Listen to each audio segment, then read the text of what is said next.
The following is a presentation of the St. Louis Chess Club. It's officially now or never at the FIDE candidates in Toronto, Canada. By now, every player is either a contender or spoiler, and a single misstep could quickly change that designation for the top four hopefuls. In a must-win scenario, Fabiano Caruana grabbed the crucial win to remain in contention. With the other two leaders drawing their game, Gukesh de Miroshnichenko charged on and didn't look back, winning his game in a half-point lead over the field. It's all coming down to the final round. Who will rise to the challenge and earn the right to face the world champion? The final day of the 2024 FIDE candidates. Coming up next.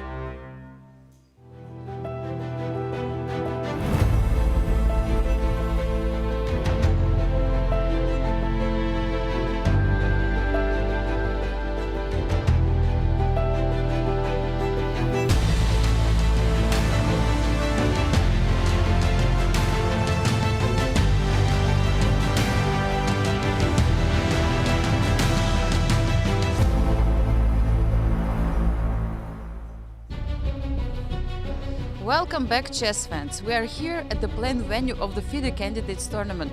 Everything is going to be decided today here at the last round. Are we going to have the sole winner of the tournament? Are we going to have the tie breaks tomorrow? Let's go to the studio and find out. After 13 rounds of exciting chess, we still have 4 players with a chance to win it all. Our last round, round 14, starts right now.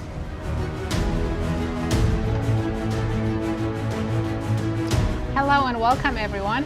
I'm your host Nazi Paikidze and I'm here with Grandmasters Yasser Seirawan and Evgeny Miroshnichenko. Nazi, Miro, last round. Last round. Hello everyone. Welcome to the championship round. The 2014 Candidates Tournament has been one of the most exciting in history, and we are about to witness the last round that will determine the challenger. Victor Pupils, a legend of the Northwest, used to beat me in blitz chess all the time, and he would be chortling all the while. Youth is basically unsound. Well, can Gukesh prove him wrong? We'll see today. Let's see. Let's start with the standings coming into this championship round. After 13 intense rounds of chess, what's the scores? Gukesh in the clear lead with 8.5 points. But 3 players just half a point behind: Fabiano Caruana, Nepomniachtchi, and Hikaru Nakamura. Our ladies' standings. In the ladies, Zhongyi is leading the field with full point. In the second place is Tingjie. It's just between these two ladies. Absolutely. And lay the table for us, the pairings. Very important pairings today. The top 4 players who have a chance to win the candidates are playing each other. Fantastic. Hikaru Nakamura against Gukesh and Fabiano against Nepo. It couldn't have been scripted any better. And for the ladies' pairings. In the ladies, we have Lachno playing Vaishali, Lei against Koneru, Muzychuk playing Zhongyi, and Garyachkina against Selimova. There's not much left in the tournament, but tell us the remaining schedule. Today, players are playing last classical round, and in case of a tie, we'll have a tie breaks day tomorrow. And drill down a little deeper on that one. What are the tie breaks? So if the 2 players are tied for first, they'll play a 2-game rapid match. Time control will be 15 minutes with 10-second increment. If they're still tied, there'll be a 2-game blitz match, 3+2. And our coverage will begin live. And Miro, there are a few what-ifs that you want to run through. Well, absolutely. So every candidates tournament is unique in its own way, and ours is unique that we still have 4 people going to the last round, and everything is possible. And in order to, review all the outcomes, we've prepared the what-ifs, right? So what happens in case of this or that particular result? If Nakamura wins and Caruana and Nepo make a draw, that means Nakamura wins the tournament. If Nakamura and Caruana win, there will be a playoff tomorrow between 2 American grandmasters, so they will share the lead and will have to battle it off in the playoffs. In case Nakamura wins and Nepo wins, those 2 will be involved in a playoff tomorrow. Caruana wins and Gukesh holds a draw, so there will be between Fabi and Gukesh, once again, a playoff tomorrow. Nepo wins and Gukesh holds a draw, these two will be involved in a playoff. And eventually, if Gukesh makes a draw and Fabi and Nepo make a draw, Gukesh wins the tournament and will challenge the champion. And there will be no playoff tomorrow in that case. Right, so I think that'd be all of the outcomes. And once again, playoff is only possible if Fabi or Nepo win the game. In case of a tie, we don't know the name of the winner yet, but we will know the name of the winner after today's round. Right, on that note, before we delve deeper into the games of this last round, let's hear from Toronto, from Anastasia. Hello, Yasser, Nazi, and Miro. I'm here in Toronto following the last round of the FIDE Candidates Tournament. Normally, in the previous events, we already knew the name of the winner. It was not so interesting, but now we have everything what we need for the big, big final. We have the sole leader of the tournament. We have 3 players chasing him, including 2 American players. Press center is packed with people. You cannot find the free chair here. Same happens in the fan zone.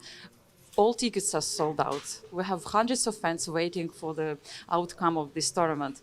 Looking forward for the exciting round. Back to you guys. How exciting, a packed house. It's what all chess players dream of, playing to the audience. Fantastic. Thank you, Anastasia. And over to you. What's happening in Fabi versus Nepo's game? Right, so once again, I think this is a right place to start. Right.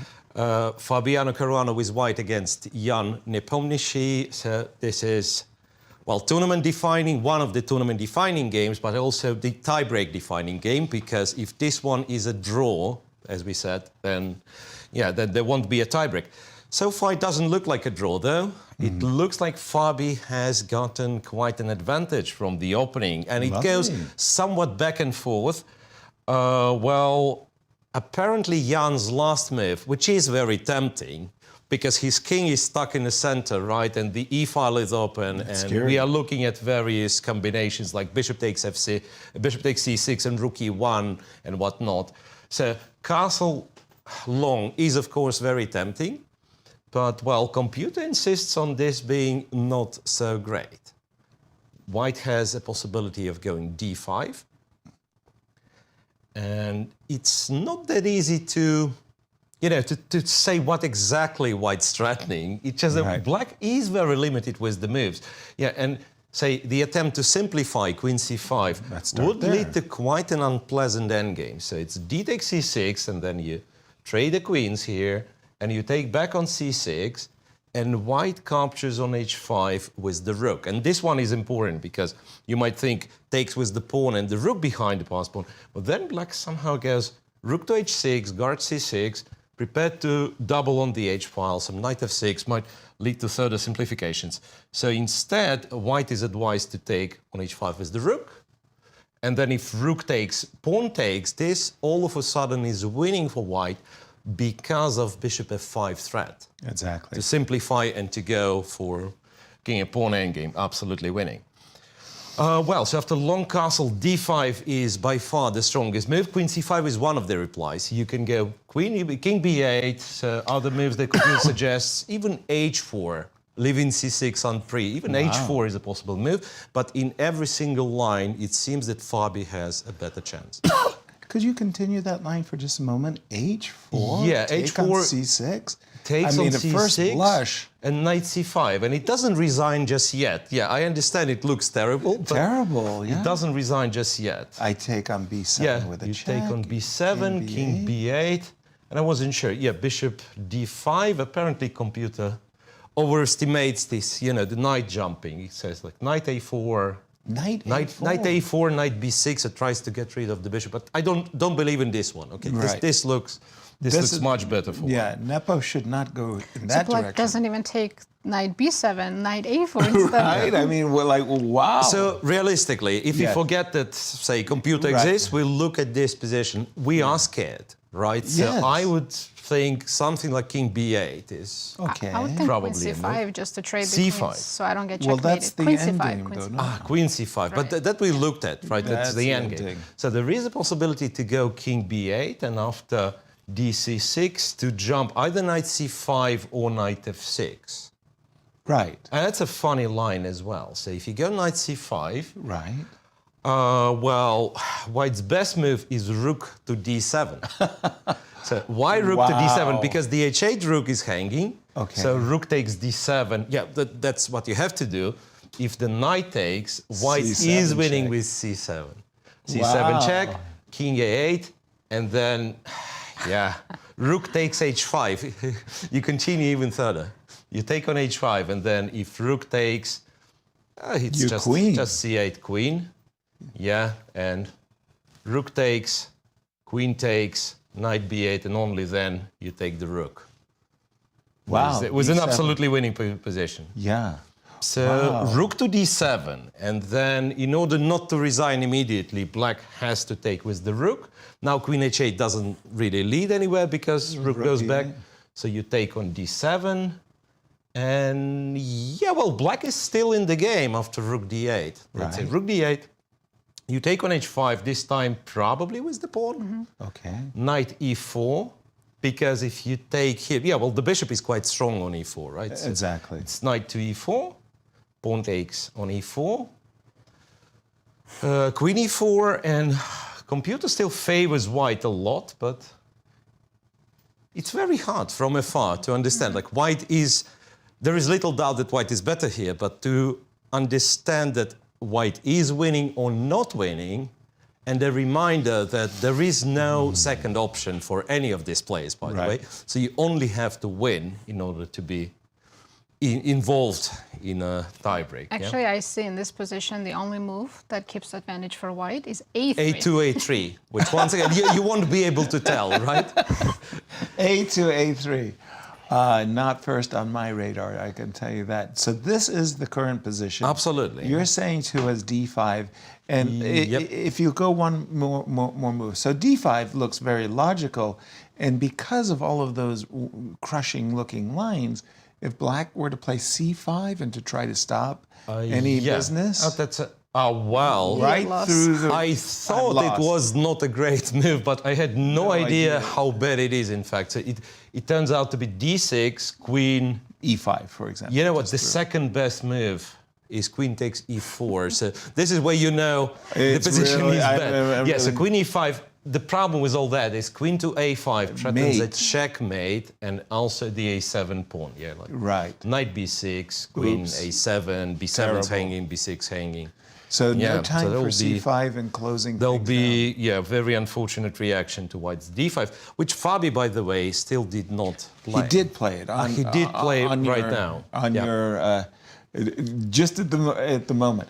Again, from the engine's point of view, give me a number after this move. D5. Well, it changes. Plus It goes 1. back and forth, but yeah, it currently stands above +1, so almost 1.5, which is a serious advantage. Right. Which is a serious advantage, and I think that's one of those cases where we have to take it, you know, in old-fashioned terms. So white has a big advantage. It's not exactly 1.5 pawns, right? But we understand that, yeah, if the game goes on, white has a very serious advantage. I wouldn't call it a winning position yet, but close to. Oof. And then... So chance for Fabi, what can I say? Exactly. Now, as we started the show, Nazi, I mean, Miro went through quite a number of what-ifs. None of them matter if Gukesh wins. Absolutely. And the Take a position that I have on my board, it started from an isolated queen pawn, queen's gambit accepted, and some very interesting and subtle moves by Gukesh. Bishop e7, b5, b4. It appears to me like he was the better prepared player because he got this position. And for me, this is a dream position when I was playing the queen's gambit accepted. For black, you mean? For black. I've traded a pair of knights. Every minor piece that I can take off the board is a good exchange for the defender against the isolated queen pawn, and I've got really good control over the d5 square. Furthermore, my king seems ultra safe. So the outcome of the opening was absolutely spectacularly good for Gukesh. Bishop b1, a kind of an indication that, well, there's nothing going on the a2 diagonal. Bishop b1, rook c8, bishop d2. I mean, the last two moves, both Fantastic. bishops moved back. Exactly. From Black's point of view, this couldn't, I mean, it's like a fantastic dream. We've got queen d5 on our agenda. We can post up with the queen. a3 seems a lot weaker than a6. Let's see how the game continued. Bishop d3, bishop f3. Gukesh just went for the pawn, took Exactly. the d4 pawn.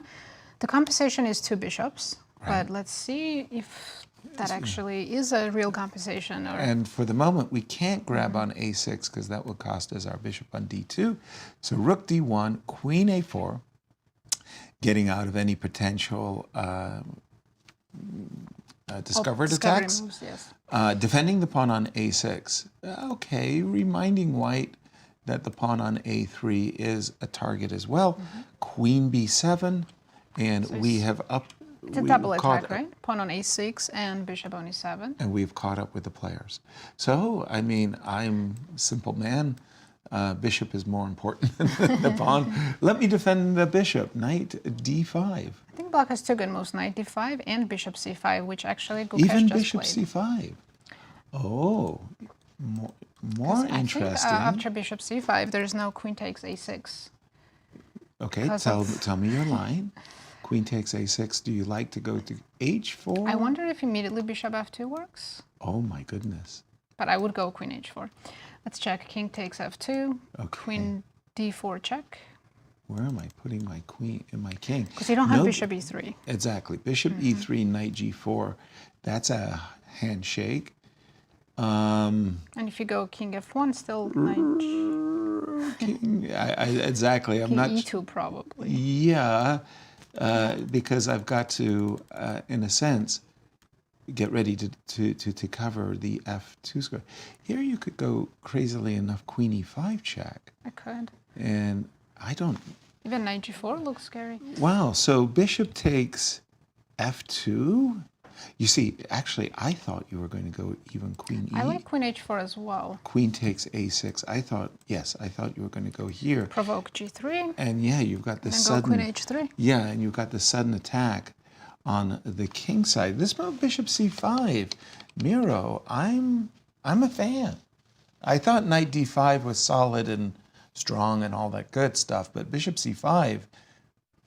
Well, right advantage you are. black. Right you are, Yasser. So there was nothing wrong, of course, with going knight d5. and Super solid, yeah. in case of queen a6, like one of the options would be just to trade the queens and go rook a8, take on a3. Which is what and I would do. simplifies everything, and it's a Right. draw in the end. Right?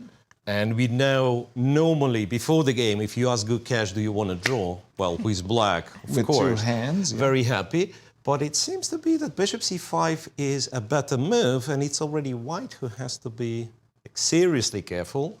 And the line you were looking at, With bishop queen f2. a6, yeah. So first, the engine was advertising bishop takes f2, but it's not entirely clear. I mean, it's absolutely clear it's good for black, Right. just not clear how good Right, it is. right. The only move not to lose would be king f3. Wow. And then you have options. You have e5, you have some strange sequence according to computer. Give a check on d5 and then leave the rook to c6. That's another option. But what I'm thinking that at the very least you have queen g4, king back, queen back. Right? Which is Again, if you are very- happy with the draw. However, after bishop c5, queen a6, this is very strong as well. As well. Because after g3, queen a3, you're trapped in knight g4. And after bishop f1, once again, the same trick works. So bishop f2, and this is just lost after queen h2. Right. Just lost, -6. Yeah, nothing So to here we discuss. trust the computer on -6. Right, so you just take on f2, king h1, and you play this position like queen f5. And with that many pieces on the board, the a pawn is nowhere near dangerous. Like sometimes it would be like you take the queens off, and even though black is a pawn up, the a pawn starts running to bishops. So white has compensation. Here, not so much really. No. So that's just a better position for black. Might be, well, this particular one might be a winning for black. So you're saying you can't advocate... You cannot take a6. a6. You cannot take a6. So the moves that computer's suggesting, all of them, are connected with this way or another stopping white's black's attack. So it is h2, h3, covering g4 square, and being ready to play bishop e1. It's an ugly move, but what to do? It's bishop e1 at once, and in the other one was bishop e2. So none of them are all that impressive. Not inspiring if you're a Hikaru. So Hikaru finds himself in a worse situation, a must-win situation where his position is not very promising. Wow. Wow. And again, for Gukesh, a win, no more what-ifs. He is the champion of the tournament and the challenger to the world champion. Bishop c5, and...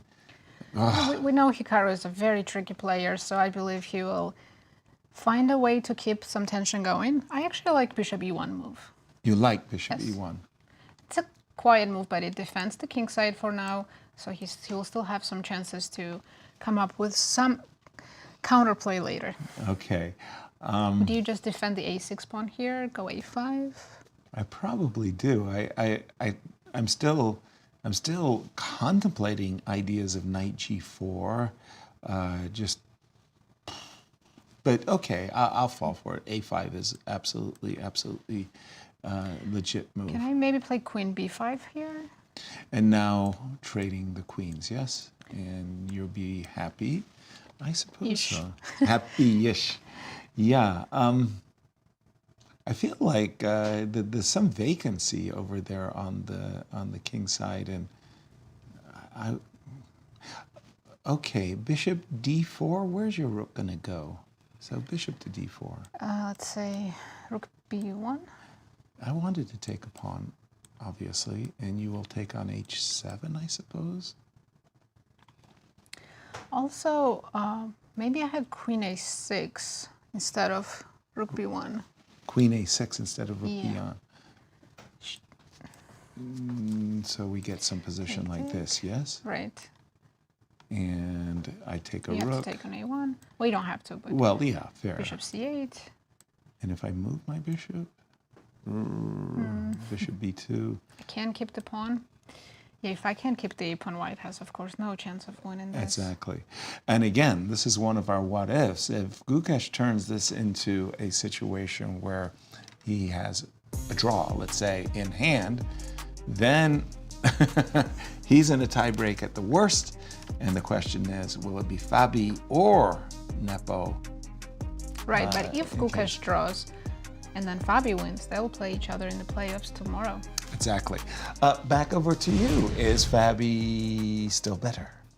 Well, since d5. You know, yeah. So d5 was in fact the only move that was played, and no move since. No move since. And okay. What I wanted to say, like up to move 10, they pretty much blitzed out everything. The opening, and then when the whole kind of very tense position around here started, like each player turns to spend a lot of time.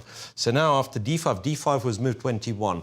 Both players left with 40 minutes. So Jan just went below 40, Fabi's on 42. Once again, a reminder, there won't be any time added to players' clock before they reach move 40. So, and here, and I think especially for Nepo, considering that not only he has to find the line which is acceptable, but also to keep, like, in order to keep dreaming about like retaining a minimum of winning chance. That's such a challenge that you can easily spend an enormous amount of time. So time trouble might be a factor later on. Exactly, not at the moment. For me, Nazi, I don't know if you have a sympathy, but Nepo has had a marvelous tournament. Absolutely no. He's the only undefeated player. And almost led, if you will, from start to finish. It was only in round 13 that Gukesh jumped on a trampoline and passed him. And it's amazing coming into this event. He's, twice won the championship, and they almost had a feeling of inevitability that he might be a three-time champion. And now suddenly his chances of winning are below 10%, it would appear. Yeah. Coming into today's round, our probability statistics were pretty low. Of all four leaders, he had the least chance. Yeah, I guess it's pairings. He ends up in the last round with black pieces against Fabi. Right. And also not much you can do when Gukesh keeps winning. True that. And wow, undefeated, leading the tournament, maybe out of it. Going back to the game of Hikaru for a moment, because Hikaru did play against Bishop c5, Bishop e1, a move you were advocating for just keeping, as you say, all of the resources on the board. I kind of feel like a5 is okay. I looked at Bishop d4. What's the most promising continuation here, Miro, for Gukesh? It's a provocative question in reality because computer has a5 as the best move. The problem, though, is that after Queen b5, which Nazi wanted to play. It goes, the evaluation all of a sudden it drops significantly or gets closer to zero. Okay. And exchanging the queens pretty much means that it's a draw because you can't really save the a5 pawn. Okay. You could try with Bishop b6, but that's super awkward, and then all of a sudden white gets active. So the minimal plus you keep by going h5, letting white take, and then go rook a8 and win the pawn back. I see. But with two bishops, it seems impossible to win. Hikaru wouldn't go for this, right? No. He wouldn't trade queens. Right. So we think that Hikaru, who wants to win, cannot trade. Yeah, well, I don't know if Gukesh is, using that. So he will use this because... Blackmail draw. Right, it's exactly the way Yasser puts it. It's a blackmail draw, right? Gukesh being half a point ahead. Exactly. So playing not only the position on the board, but also keeping in mind the tournament. Hikaru needs to push forward. Yeah, and he does play a5. A5, He does play a5. Right. So I wanted to say that if we imagine the opposite situation, we know black is better, and let's say Gukesh wants to push for a win, perhaps the most promising, and that's kind of answering your question, perhaps the most promising would have been like Queen f4, g3, Queen g4, and after the a6 pawn is taken, just to go h5 and keep the position relatively complex with queens on the board. The a pawn is not running too far yet. But he doesn't need it. Draw is perfectly fine for Gukesh. Right. We do have A5, Queen b5. Queen b5 played by Naka, and Naka is not trying much, it seems. Maybe not under the circumstances. Right. Queen b5. How do they match up? Well, they don't have too much experience against one another. They've played two classical games, one win for Hikaru and one draw, which I think happened in this tournament. In the first half of this double round robin.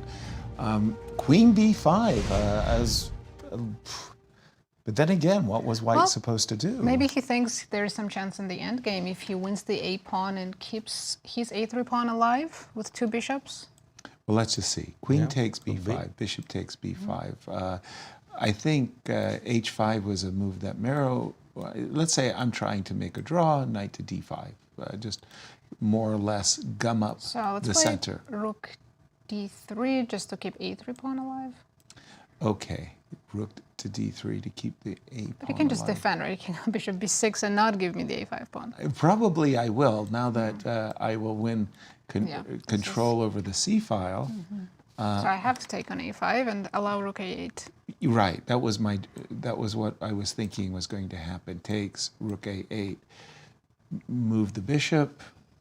What else? No, there's no way White could win this. No, exactly. Rook takes a6. I was even prepared in a certain moment to just allow you to win back the pawn. Do you think Gukesh has to take on b5? Could he try to play for more by playing, let's say, I queen think he f4? could, absolutely. And indeed, if he was in the same circumstance, I think we would see Queen H4 and or Queen F4 right away. Like that would just be, you know, you got to play for a win.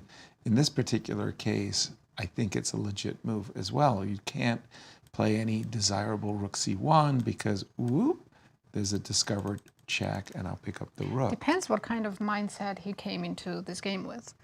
If he came in thinking, if I have a draw, I'm taking it, then he's going to just trade the queens. Exactly. But if he thinks, if I got a slight advantage, slight chance, I'll play, then we'll see Queen f4. Yeah. I remember I was playing for the World Junior Championship, a draw in the last round, and I clinch first. And my opponent offered me a draw, and I said, I'll consider it. Please make your move first. So my opponent went into a 50-minute think. And my second, John Donaldson, was told Yasser's declined a draw. So he came to me and put his hands around my neck and said, did you decline a draw? I said, John, don't worry. If he blunders his queen, I'm accepting the draw offer. That was against gentleman Jim Plaskett, Queen B5. Jump in a conversation, Miro. Well, again, computer is not sure, suggests Queen F4 if you want to try. Right. But, well, there isn't much of an advantage for black anyway. So say G3. white goes G3, and then you have a choice of queen to E5, queen to H6 even, oh no, queen G4 it was going. Yeah, queen G4 takes and queen H5. And I'm not sure what this is supposed to mean. It gives a minimal edge to black. But If you don't mind trying Queen H6 on that last turn, G3. yeah, after G3, Queen H6. If you take on A5, my intention was knight to G4. And right you are. Yeah, So now like- knight G4, H4. This starts to look Queen to scary. F6, you target F2 3 times already. And this is super unpleasant. Exactly. So the thing is, after Queen Queen H6, white, not Queen G4, but Queen H6. Yeah, white has to be careful and has to play King to G2 first. So kind of implying A5 pawn is not running away anytime soon, and this is almost equal. Again, so it's minus 0.20 and equal in other lines. So I guess there is no real advantage for black. And Gukesh, let me see. Yeah, okay, I mean, he has the minutes. time yet. He might spend up to 10 minutes, let's say 15 minutes. What would be practical? Like to look for alternatives and then end up trading the queens, guaranteeing yourself a tiebreak if Fabi's game gets a result. Yeah. Exactly. All right, let's just update the Fabi game for a moment because I know we've got an interview to go to. Let's just do it on my board for just a second. I'm going to bring up the game of Fabi and Jan. When we left it, we saw the move D5. Oh, check this one out. Knight C5. Whoa, D5, H4. Oh, H4 first. I thought we were looking at some variation like this, where I believe we were looking at captures on B7 check, King B8, and somehow the computer had this knight A4, and you and I were looking at each other and saying, he doesn't even capture the pawn on B7, he ignores everything. King B8. Fabi for choice, but Black still. is in serious trouble. Wow. Okay, we're going to keep an eye on this. I'm going to toss it to Toronto as Anastasia caught up with Rex Sinkfield, who journeyed to Toronto to cheer on the Americans. Let's have a listen.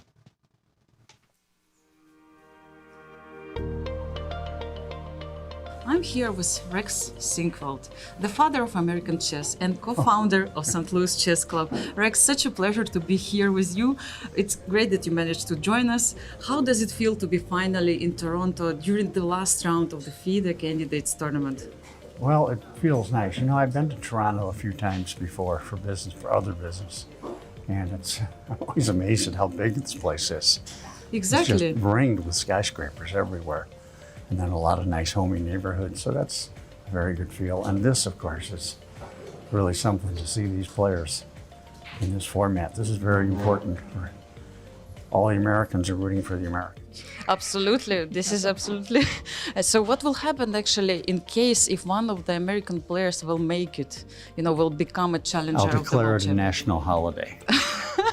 Is it very important for you, Rex? Are you rooting for American guys? Well, I have to be officially neutral, but yes. It's really hard to be, yes. Today you had this chance to be a spectator here. You went to the balcony and you could see the players. Did you feel the tension in the playing hall? How was it? I was very interested in the details of how it's laid out, so that when FIDE approaches me about holding an event like this in St. Louis, I know what the expectations are. It sounds like a good plan, yes.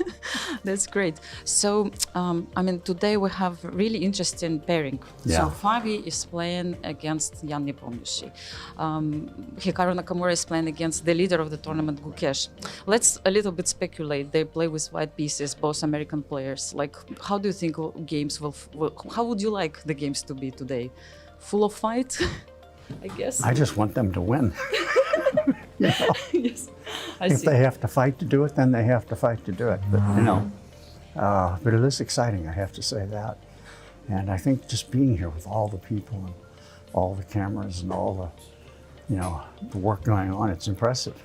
It's really impressive. I think back to the days what it was like with Bobby Fischer and watching when he played Spassky, how exciting that was. Did you pay attention how many chess fans were in the front? I noticed. Of the Yes. building this? Yes, quite a few. Yeah. There were quite a few when Fischer played too.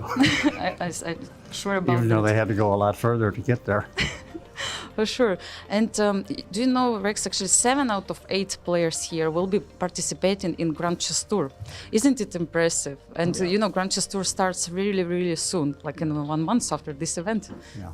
Now that's really great. We're very blessed with the way it's gone. It's exciting about the way it's gone, and I'm glad we can do something good for the players. Yeah. Thank you so much, Rex, for being here with us. Would you like to say something to our Yasser, Miro, and Nazi, to our commentators? Hi, commentators. How you all doing? Yes, sir. Yeah. Thank you, Rex, so Thank much. you so and much. Let's see what will happen. Yes, right? indeed. Thank you, Anastasia. Thank you, Rex. Yes, our greetings to you too. I was expecting a double bonus or something. Get back to work, what have you. For those of you who know your chess history, 1886, Steinitz Zukertort, the first official World Chess Championship match, was played in 3 American cities: New York, St. Louis, and New Orleans. And for Rex, he said it's a long-held, cherished dream of his to hold, that St. Louis once again hold a world championship. So, okay. At this moment, it doesn't feel like Hikaru will be there. His position, he just doesn't have the resources. And Gukesh has played very well. So, Fabi has to hope that Hikaru holds the position, actually, and he can do something. Can he do something? Well, it looks like he can. All right. H4, the move played by Nepo, wasn't considered as one of the best by the engine. Yes, it takes here knight c5. And I think this is where we were looking at c takes b7. Exactly. Yes. Right. However, now, well, it's Fabi still to move, so he can go for this c takes b7 likes. line. Now, however, computer starts to favor bishop f5 check. And after king b8, I want to go like, don't ask me why, but king b1 is the move that it favors. Maybe to avoid queen e3 check. Right, so I would assume that you want to keep the queens on the board, with black king being more exposed. And then, yeah, like the best apparently is to trade and to go rook e8, because now the rook is hanging. But I was, I beg your pardon, I wasn't sure, but yeah, like, oh, that's a long, long game. You're there. Yeah, am I? Yeah, Yes. knight to c5, I'm sorry. So bishop f5, king to b8, king to b1. Yes. And I was trying to understand what happens, like, what would you play with black? Let's take a pawn. You want to take a pawn, right? You want to take a pawn. And then, yeah, well, this check, and then it takes on f4. Oh, it doesn't even play rook c1, trying to take advantage of the pin. So if Who needs king checkmate a8, when you can take a pawn? if rook c1, there is, I Good guess point. it's rook d5. Yeah, well, in this case, we actually do win. Like that. So king a8 would be a mistake in this case, and then has to go king c7. Anyway, so a lot of lines where it's very, very dangerous. for sure. Check and king b1. Check and king b1, and That's it's a the- challenge for Fabi to find. It's not, not the obvious. Not the obvious, and honestly, even at the candidates tournament, I'm not sure if I would ever reach there, I would be able to stop myself from taking a pawn with a check. Right? Yeah. So So the idea is probably to not allow knight e4 at any point. Keep the bishop on the the board. bishop is really strong. yeah, you really want to keep this bishop against the knight. Yeah.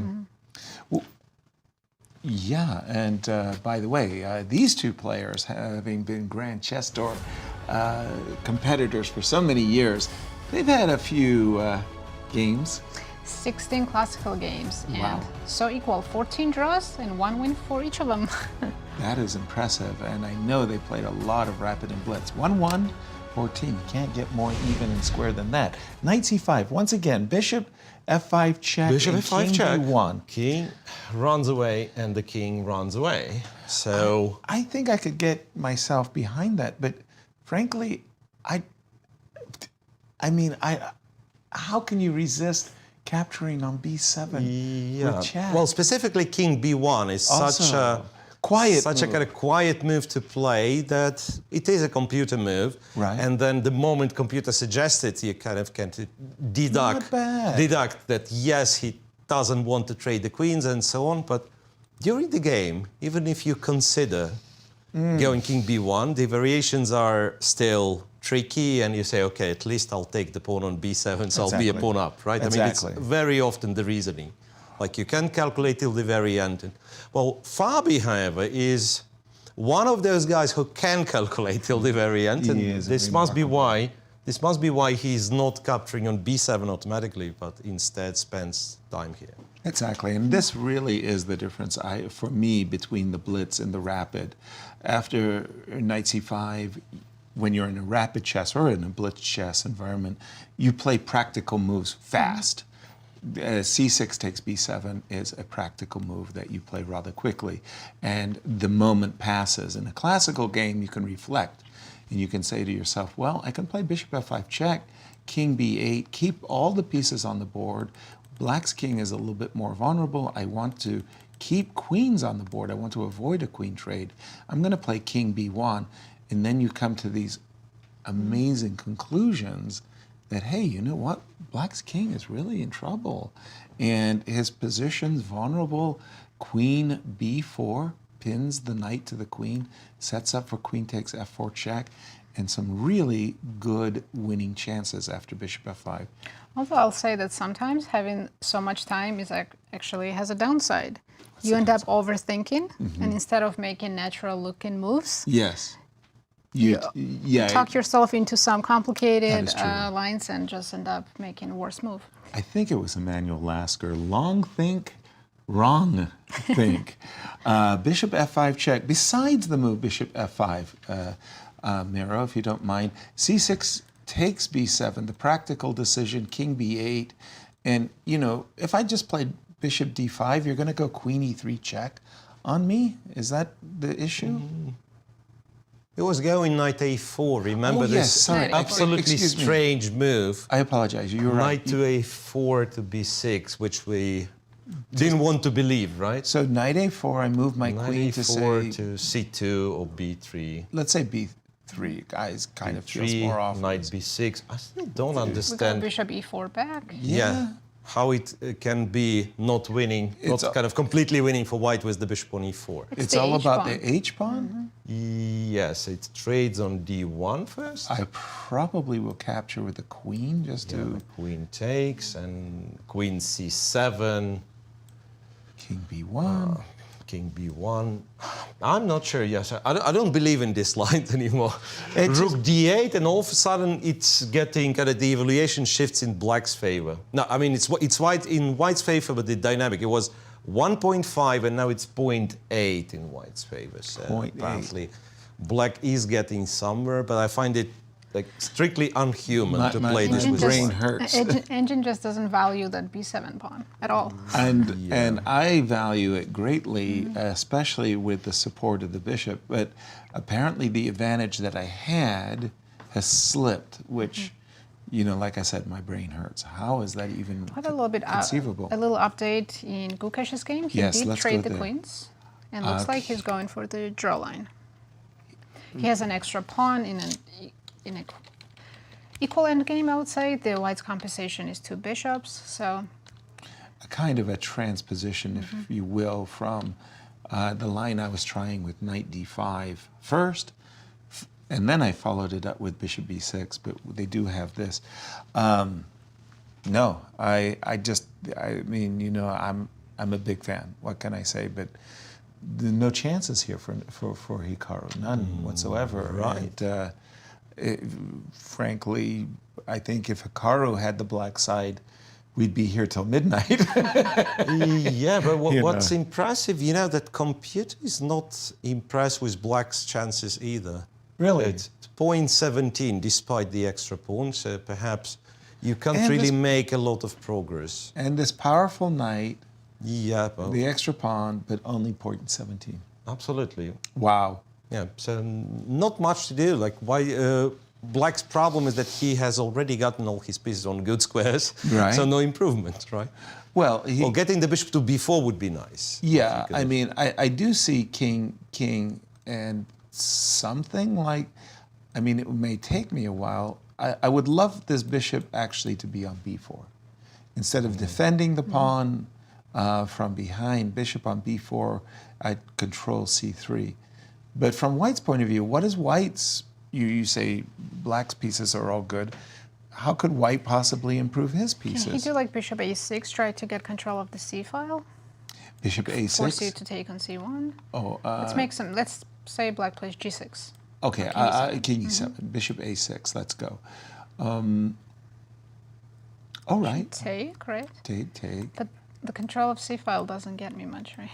Well, for the, Even if you play rook c6, still no threat. exactly. Let's say I don't know. I like challenging the c file for just with rook c7. Yeah, rook d7, rook c7, and nothing for white at all. Again, I would be looking to save the game a bit. Boy, not much in this one. It's not At all. great King for E7, Hikaru, by the way. but this does mean that if Fabi converts his game, by the way, Yeah. he played bishop f5 check, engine's first line, Wow. then Fabi will get playoffs tomorrow. Yeah, thanks to Ben Underwood, our statistician. He had broken down some of the games and the play of the games of the players, and the accuracy levels of the players has just been extraordinary. We'll get some figures and graphics on those. Coming into the game, I just want to say that Gukesh had, according to our models, the greatest probability of winning the tournament, nearly 56%. And the crazy part was Nepo was so small at like 5.5%, 6%. It's like, what? You know, Playing you black win against Fabi. yeah, you win, you lead throughout, and it's not enough. Tough. Wanted to jump to the game of Fabi because we did see, as you mentioned, bishop Have two f5 moves. check King b8 was quickly and played. king b1. Yeah? What did I say? Remarkable. Unhuman move will never be played. How wrong I was. Yes. No, Fabi. a fantastic calculator, but that is extraordinary because it's so well hidden. I don't even know how to describe it other than to say it's a beautiful concept. I mean, you have to just have this feeling that Black's king is the one that's more vulnerable than Well, White's perhaps king. And queen b4 is a big threat that White has. Exactly. And you couldn't play it with the king on c1 because of the let me check. just So, let me just show that the very desirable, just exactly what Miro was saying, the very desirable move is queen b4. So you're eyeballing the king, you're pitting the pawn more nicely. You want to just take a pawn with check and blast open. The problem, of course, as Miro was saying, oops, all your hard work is finished because of a queen blunder. So you want to play queen b4, you don't want to blunder your queen to a fork. A discovered attack, you move your king first. And we are up to date with the... Yep. Yeah. King Nepo has a B1. tough. This is a very tough moment for him. He needs to find the only moves right to not lose kind of right away. Yeah, it looks like the line for Nepo is Rook D1. trade on D1, which Okay, is and fine, but the next move... Now rook on H8. yeah, is rook hanging. is hanging, so it's rook to E8. Rook to E8. Rook to E8. Wow. And after C takes B7, for instance, you go H4, H3. Okay, that move I understand. Rook E8 is just a scratcher, yeah. a head scratcher. And it's still much better for white, but black kind of stays in the game. If Well, you I think rook e8 is kind of the only move because Excuse me, yeah, well, you can't go to d8. clear. But, You want to go to g8. but for me, the desirable thing, whether it's the rook. tactical or not, tactically possible or not, I would want to keep the rook on H8, supporting the pawn. So I would play F6 unless Wow, and then I'm there is losing. G5. No. And then there is G5 using this pin. Yeah, because I also thought like F6 is a clever very thing. reasonable looking Clever move. thing to do, yeah. But Right. then G5 and it says white's winning because after Queen E5 and you don't have any other move. White's trading, white's going G6 and it's white's pawn, which matters apparently. Not even worrying about C6 takes B7, just G6 and let's go. G6. Wow. I guess just g7 and rook G7, rook to G1, bishop to H7, something like that. Yeah. Wow. I thought I was being so clever with the move F6, not only defending my rook, but also introducing the potential of Queen E5, and I get myself into a lost game. By the We way, have a move. no rook takes D1, no B6. B6 rook by E8, Nepo. B7, B6 by Nepo. Well, white is officially winning, I'm sure, has a winning continuation, and even more so. So, well, bishop D7 is the strongest move, Right. but also rook to D7 Right. is a very, very, very big advantage according to the machine. That was the beautiful line you Right, were so showing now- as knight takes D7. Now, knight C7. takes, you don't take, but you go C7. That's pretty. And yeah, and you just win. Right. Because, yeah, The king going has to no good either square. A8 or B7 allows, yeah, okay, this is Queen mate in C6 one, wins, Queen yeah. C6, yeah. So king to B7, it'd be bishop E4. Right. And after king C8, this is a double check, right? So Right. you have to Then take with the H8. king, and then the other rook is gone as well. That one we... So that means that after rook d7, you can't really take with the knight. So rook has to take, and then it pawn takes, a rook d8, and here rook to d1, queen to d4. Well, Rook I to guess E1. queen to d4 is not bad. And say knight d7, rook d1. So deadly pin, king c7. You can, I think, can take on f4. Yeah. Knight Looks e5, rook e1, you know, Right. it's like pinning all the time. So it's a weak king. Potentially, white just wins the h-pawn because you'll be defending the king. It's almost And, plus 3. And an extra pawn to boot. Yeah, and so all of that. The only Should- thing I'm trying to kind of comprehend why bishop d7 is so much stronger. I understand it's stronger if you try to take it. Yeah, then But what's C7 the is easy. threat, so to speak? I guess rook e1 and queen e5 check? Something like, yeah, from this side, maybe even like h to e1. Right. So what black is doing is knight to a6 to block on c7. I see. But then that means the C4. bishop survives, right? Double so you attack go again. here, oops, not d3. Bishop Right, to bishop D7. d7, knight a6, queen c4. Ow. It's your magnetic personality. It doesn't want to go to No, c4. You're just electrically charged, dude. Knight c7 and queen f4. Two Two extra extra pawns pawns and a great great. position. It's crushing. Yeah. Yeah, lovely. Sorry that we've been keeping our focus on the Open Championship because there's been so much to talk about. But there's one player in the Women's Championships that is saying, hey guys, a little love over here. Tell us what's going on in Tan's game. Right, so Tan Zhongyi just needs a draw today to win the tournament. It looks like her position, she's the one playing for a win. She queen is rook up. ending. She is black against Anna, and I'm looking at a huge pawn on the doorstep of coronation. This pawn is on E2. So it's not an easy win, but Black shouldn't lose this, of course. No, she's definitely the one in the driver's seat. And as we've been mentioning, she comes into today's round with a full point lead. Any result, draw, win, she's the champion as well as the challenger. And her Also, how is Lee doing? Lee, right? who's only A point behind. only person who could catch her, is also losing. So I think 10 has a guaranteed first place already. Lee looking at is Lee's losing. position. For those of you joining us late, this was the most remarkable. And had Lee won this game, it would have been the game of the tournament. She sacrificed her queen for a knight. For a bishop. Or yeah. And she was winning. She's now on losing in an ending. And here are the standings for the women coming into this round after 13 rounds of play. Right, Zhongyi 8.5 points and Lei Tingjie 7.5. She was the only one who could catch her, but looking at their positions, doesn't look likely. Exactly. Just fight for the prize money there in that group, tied for third. Back over to you, Miro. We did see this move b7, b6.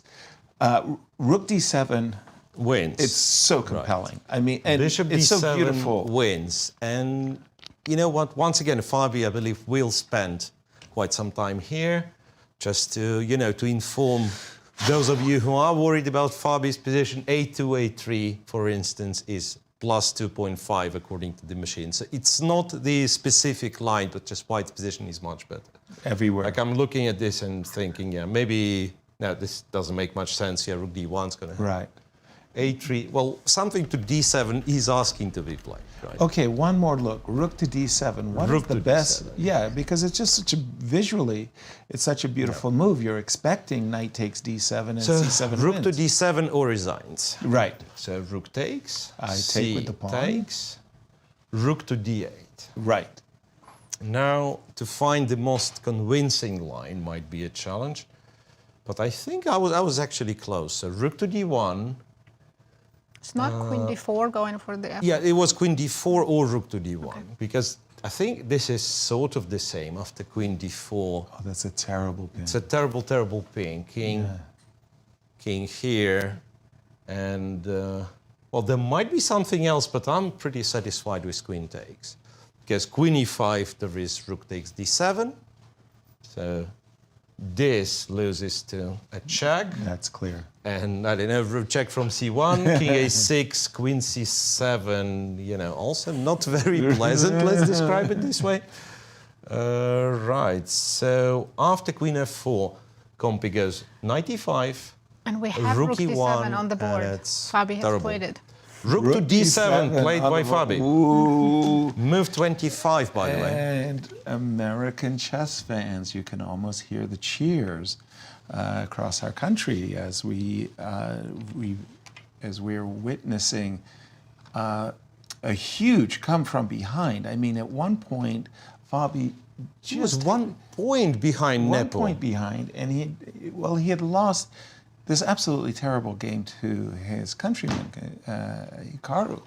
And I almost counted him out, but rook to d7. Oh my goodness. Let's play some what ifs. If Gukesh draws, that will leave him, And if Fabi wins and Gukesh draws, they'll play each other tomorrow in the playoffs. and that will be it. We will be here on Monday. Rook takes d7 was just played, by the way. And that appears to be, at this moment, the most probable, most likely the most probable. Rook takes d7, c6 takes d7 on the board. And again, we were just looking at rook d8, rook d1. Quick question, rook e1, queen d6. to Rook d6. e8? Oh, we don't have. Rook e8. Yeah, queen d1. Yeah, he's got queen d1. I was thinking, okay, queen c1, ideas of Well, now I can rook I can never b1. take. There's always the pin. It is always the pin. That's just so bad.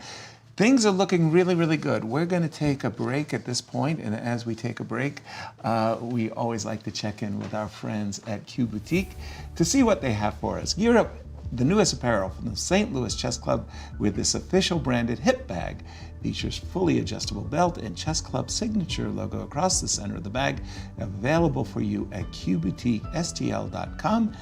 Do all your shopping, chess shopping needs at Q Boutique, and we'll take a quick break and we'll be right back with championship round coverage of the 2024 candidates.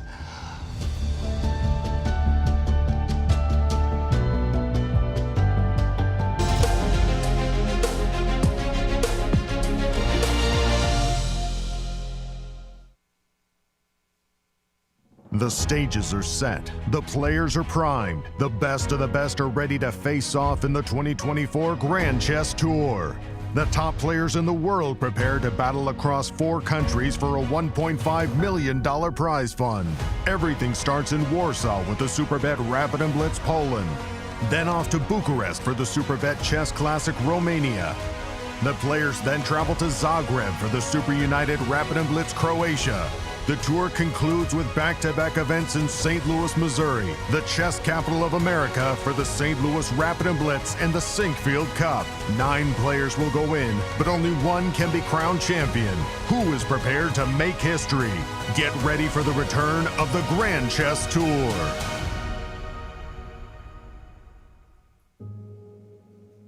The St. Louis Chess Club is the premier chess facility in the United States. We bring the educational benefits of chess to thousands of students across the St. Louis area. We also promote chess at the highest levels, hosting all levels of the U.S. championships, as well as high-profile tournaments that attract the world's best players. Become a member and enjoy perks such as free classes and lectures, weekly tournaments, and so much more. Visit stlouischessclub.org to claim your membership today. The St. Louis Chess Club Scholastic Program brings the educational value of chess to kids in schools across the St. Louis area. Active in over 100 schools throughout the St. Louis city and county, the St. Louis Chess Club has been able to reach over 85,000 students in both in-school and after-school programs. We view chess as a valuable educational tool. Learn more about our scholastic programming by visiting stlouischessclub.org/education. In the world of collegiate chess, there is no team rising quite like the one at the University of Missouri. The team has brought home title after title, including the 2024 Pan American Intercollegiate Championship, the first time ever in school history. Guided by their head coach, Christian Carilla, there is no stopping the Tigers. Respect, responsibility, discovery, excellence. University of Missouri. The World Chess Hall of Fame, located in the heart of St. Louis's historic Central West End. Want to know why chess has intrigued people around the world for nearly 1,500 years? Stop by and learn about the impact of chess from our 3 floors showcasing the art, culture, and history of the game. The World Chess Hall of Fame has something for everyone to enjoy. For more information on current exhibits, please visit worldchesshof.org. St. Louis, the chess capital of the United States. It also plays host to an award-winning shop dedicated to chess merchandise, all-occasion gifts, and plenty more. At Q Boutique, you can shop both in-store and online. From quirky greeting cards to luxury chess sets, there is something for everyone at Q Boutique. Enjoy a shopping experience like no other.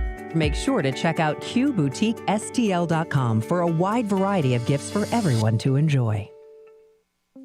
At St. Louis University, chess and success go hand in hand. Founded in 2016, the St. Louis University chess team has risen to become recognized as one of the best in the nation, bringing home multiple titles, including the National Championship in 2022. With members from 9 countries and led by Grandmasters Miroshnichenko and Darius Fierks, the future is bright for the SLU chess team. Higher purpose, greater good. St. Louis University. The St. Louis Chess Club is the premier chess facility in the United States and is among the best in the world. Thanks to co-founders Dr. Jeannie Cairns Sinkfield and Rex Sinkfield, the St. Louis Chess Club is a non-profit organization committed to promoting the game of chess locally and internationally. We bring the educational benefits of chess to thousands of students across the St. Louis area, promoting cognitive development, critical thinking, concentration, and analytical skills. The St. Louis Chess Club welcomes chess lovers of any age and skill level to come and enjoy the game of chess. We also promote chess at the highest levels, hosting all levels of the U.S. Championships and the American Cup, as well as high-profile tournaments that attract the world's best players, including the prestigious Sinkfield Cup, Cairns Cup, and many more.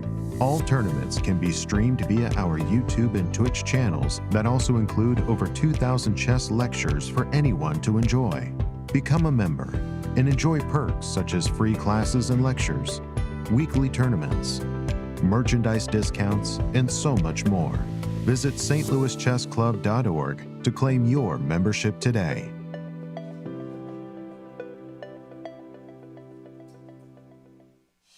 The World Chess Hall of Fame, located in the heart of St. Louis's historic Central West End. Want to know why chess has intrigued people around the world for nearly 1,500 years? Stop by and learn about the impact of chess from our 3 floors showcasing the art, culture, and history of the game. Landmarked by the world's largest chess piece sitting outside our front door, the World Chess Hall of Fame has something for everyone to enjoy, including various exhibitions, monthly concerts, and much more. Whether you are a beginner or a professional, there is something for everyone to learn here at the World Chess Hall of Fame. Enjoy free admission to our rotating exhibitions in our galleries and sign up for chess events, family-friendly programming, and art classes. And don't forget to stop by our award-winning gift shop, Q Boutique, and shop a wide selection of chess-related merchandise. For more information on current exhibits, please visit worldchesshof.org. St. Louis, the chess capital of the United States, boasts the world-class St. Louis Chess Club and the World Chess Hall of Fame. It also plays host to an award-winning shop dedicated to chess merchandise, all-occasion gifts, and plenty more. At Q Boutique, you can shop both in-store and online for chess merchandise, autographed collectibles, chess campus souvenirs, and much, much more. From quirky greeting cards to luxury chess sets, there is something for everyone at Q Boutique. And all purchases go right to benefiting new exhibitions and programs at the World Chess Hall of Fame, dedicated to exploring chess and its immense impact on art and culture. Located on the first floor of the World Chess Hall of Fame, enjoy a shopping experience like no other and become everyone's favorite gift giver. If you can shop in store, make sure to check out QBoutiqueSTL.com for a wide variety of gifts for everyone to enjoy.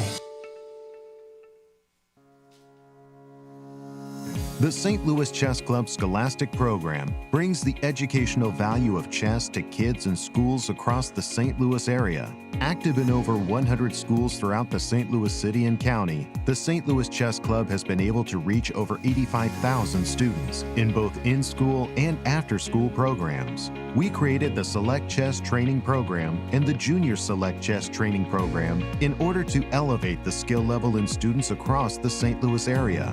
These students receive professional training from Grandmaster Miroshnichenko. Other programs include Chess Cops, a partnership with the St. Louis Police Department, looking to improve relationships between at-risk kids and police officers in the St. Louis area, with over 600 students playing chess over the board since 2019.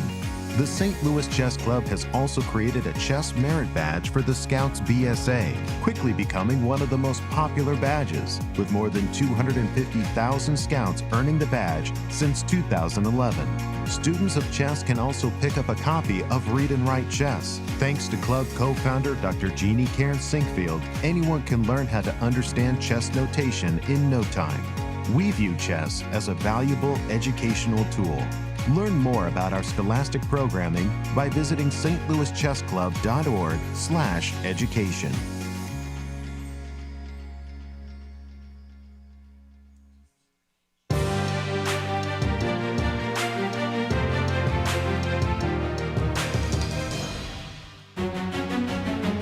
Welcome back, everyone. We have a very exciting round 14 going on. But first, let's take a look at our current standings.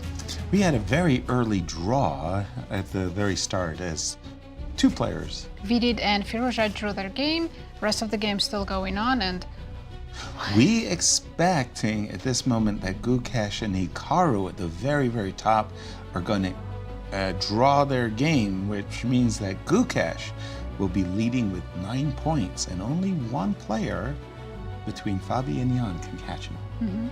Ooh. And what if?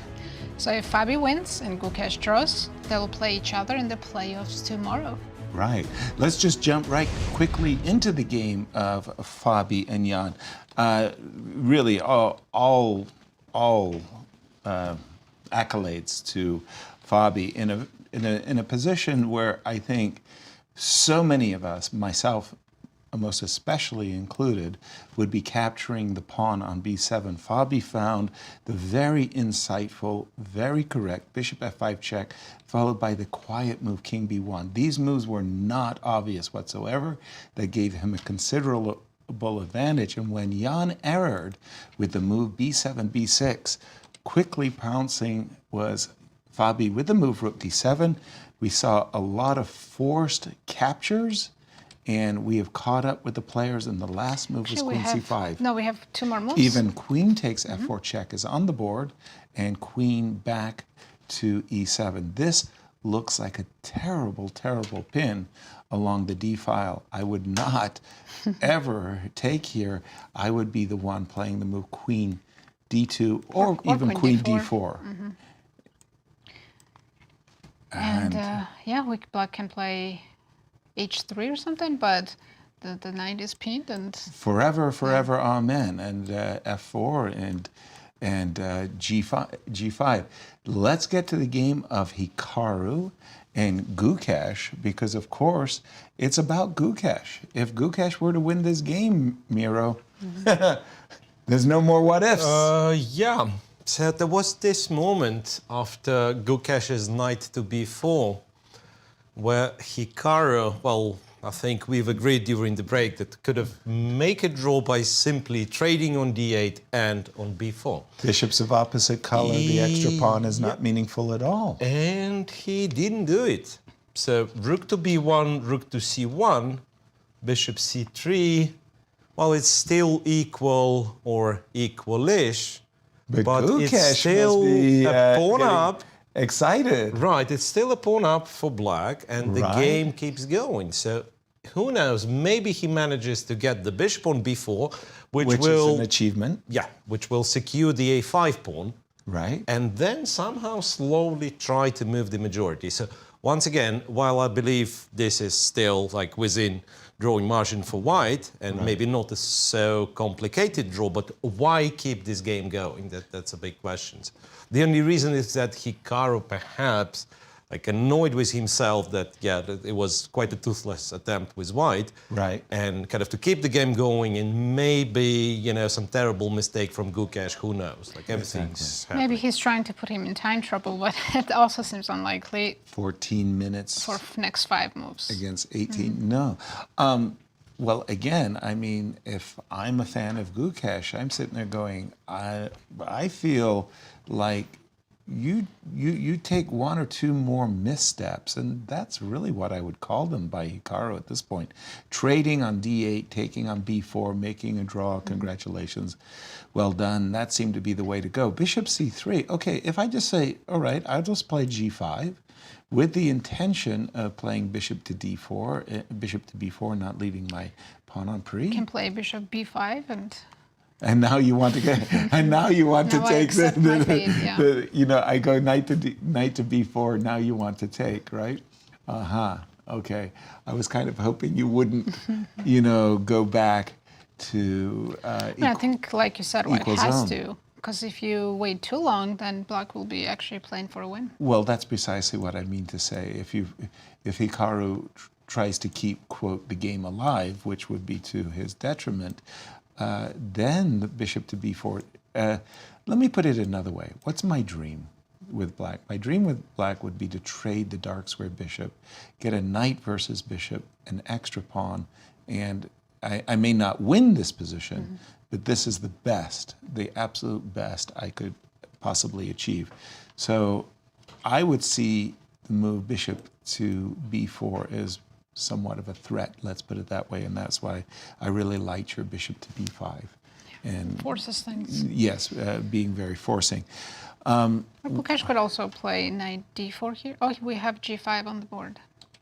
I think Gukesh is channeling his inner Hikaru as well. He's saying, you know, Hikaru, if you blow this... Yeah, he wants Hikaru to play for a win. Because Exactly. it's not like he's excited to play Fabi tomorrow. Well, Miro, I mean... you have something for us? Yeah, well, g5, as exciting as it gets, I think Hikaru has a way to force, like equalize by force, or rather transpose into something very drawish by force by going bishop b5. And then a5 pawn is in danger, so you have two options, knight b4 or knight d4. Right. And in both cases, say, go knight b4, my plan You was swap to take, off, yes. to go check, again, rook d1. Maybe rook d1 isn't a bad Yeah, move, it's a but bad move. I was planning for a check, and Right. to say that, yeah, I'm very unlikely to lose this one with the rook being active. And you actually get the pawn back. You can take on h7. Yeah, I can so- take on h7 as well, right. So, and pretty much the same happens after knight d4. So it Right. takes and goes rook to c7. So that's one thing that Hikaru can do. So I guess objectively has to, well, is knight b4 played? No? No, I know, that's g5. just g5 has been Hikaru's the played. move. Yeah. Yeah, so bishop b5 pretty much makes a draw. Anything else? I really think the Hikaru game at this point is really heading towards a a draw. draw. Yep. Nothing really to discuss too much. Let's go back to the Fabi game because time trouble is a factor or not? A little bit, yes. So time, Fabi has 8 minutes for the next 10 moves, which definitely would be considered a time Sorry, trouble. to say that again. 8? 8 minutes for 10 moves. But his position is and no- very nice and easy to play. And no increment in that whole. But you're absolutely right. It's all about this absolutely dreadful pin on the D file. Queen to D2, H3. I mean, if Black didn't have the H-pawn, Black would resign. Right, Bishop E4. Okay, I understand you want Bishop E4, Queen to D5, but something about that pin that is just so nice. The pin's not going anywhere with or without the bishop. It's still pinned. Exactly. There was one funny trap, and it was actually pretty cute. We kind of passed over that moment. But Queen C5 invites Queen takes C5. Right. B takes C5, Rook takes. Well, wait, maybe I can take an H3? Yes. And it's sort of like, I don't want that. Rutro, this little Peshki is going all the way for a coronation. Of course, Fabi did not fall for that trap. Instead, he played Queen back to D2. Just a second, let me refresh. Apologies. And No, Nepo needs to avoid Queen D5, so he has to play Queen C5 or Queen E5. Queen D5, threatening mate, yeah? And okay, Queen E5, pretty lame, I must say. Queen E5. What do you do next? Because you do have to watch my H-pawn. Still, no question about it. I'm just looking at this move, Queen D5, because I've got Rook H5. No. There must be a much cleaner There kill is, here. yes, there is. After Queen E5, there is Queen to H6, and that's a nice geometry. You attack the H3 pawn, and also you want Queen C6. Nice. Queen Queen C6 is a huge threat. Yes. and Black has to react with like F7, F6 to shut down the 6th rank, and then Now you we just can take the click. pawn, and you enjoy the same. The advantages is Right. all rest, but now If there's Black no could H3. get out of this pin, maybe I would have drawing chances, but it's just impossible to get out of this. It's specifically for games and positions like this that I just came to hate being pinned up. I mean, I just felt so physically helpless after a move like Queen takes H3 here. I just felt like, there's nothing I can do. So I really hate these pins. Bishop e4.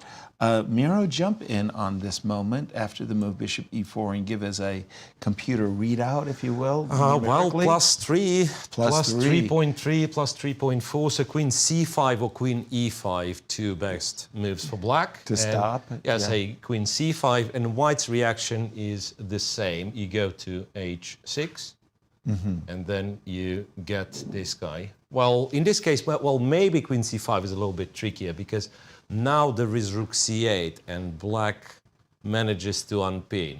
But we have a different move on the board. Nepo played a5. Well, Nepo played a5, which A5. must be completely... No, this one He holds. wants to go king a7. Queen d5, king a7, yeah, but then computer was giving a very funny line, like you go g5. Okay. h2, what else? h2, you go f4. You can't take And this if you b7. look at these pieces, like everything's paralyzed. Right. Because also the queen has to guard b7. b7. h2 is defended by the bishop on e4. Yeah, so there is, say, rook to e8. Okay.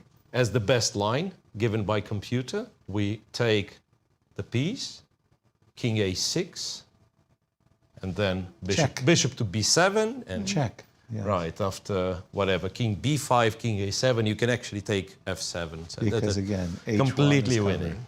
This is nothing to discuss. By the way, a little even snappier and Queen maybe f7. simpler. Wow, Queen takes f7. Yeah, Now goes Fabi's way for sure. we've got cross pins here as well as here. And again, I guess in for a penny, in for a pound, h2, f4. Yeah? Just to make absolutely positively sure the h pawn's not a White factor. just has no moves. Paralyzed. That's a perfect description of this. And it's so shocking and it's so unfair for Nepo because Nepo has played an absolutely magnificent tournament, undefeated coming into this round. In something like 500 plus moves of the candidates, you know how many inaccurate moves he played? How many? A handful. 5. Yeah. He picked this moment to play his worst game of the tournament. And we have a champion. In the ladies section, Zhongyi drew her game and already Clinched. clinched the first place with 9 points. Congratulations to Zhongyi. Absolutely. Oops. She wins over 57,000 euros and of course qualifies for the World Championship match. Okay, and again, our congratulations. I'm still kind of reeling from Fabi's. It happened suddenly, I want to say, Miro. It felt like up to the move castles, Nepo was still in the game. And Yeah, then it like if just we go back reflect 5 moves, perhaps? I'm not sure, like all the way up to here, let's say. Right, so this is something very modern, very aggressive that Nepo has played. 3-result game. And yeah, knight d7, f4. And it wasn't even, like, once again, according to the computer, it wasn't even the best move. It's clearly the most challenging. And Right. we were discussing it before the show, like during the breaks and so on. Right. It's such a tricky position to navigate the first place. And I guess bishop to g4 has to be criticized, but then after knight f3, queen e7, things are sort of back to normal. And by normal, I mean, you let two computers play, they will show you like a very long tactical line which ends in some equalish position, right? So e4 is, well, if not the strongest, one of the most challenging moves. Bishop c3, queen c3, bishop f3, gf3, de4. Well, it's hard to tell because computer was happy with black's position a couple of moves ago, right? So here g4, and yes, h4. It would seem was the only move to keep the position relatively balanced, right? Even though now computer once again finds extra resources for white. And the whole point, perhaps, we have to demonstrate that after h4, d5, and then castle would lead to our game. But instead of a castle, black goes queen to c5. And this time, if you take c6, black takes c3, takes c6, and after bishop c6, only then you go castle long. Right, Absolutely. and if the pieces were to be traded on d7, then black all of a sudden has the passed pawn and the rook behind it, so black would be very happy. Right. Right, and this one is just, well...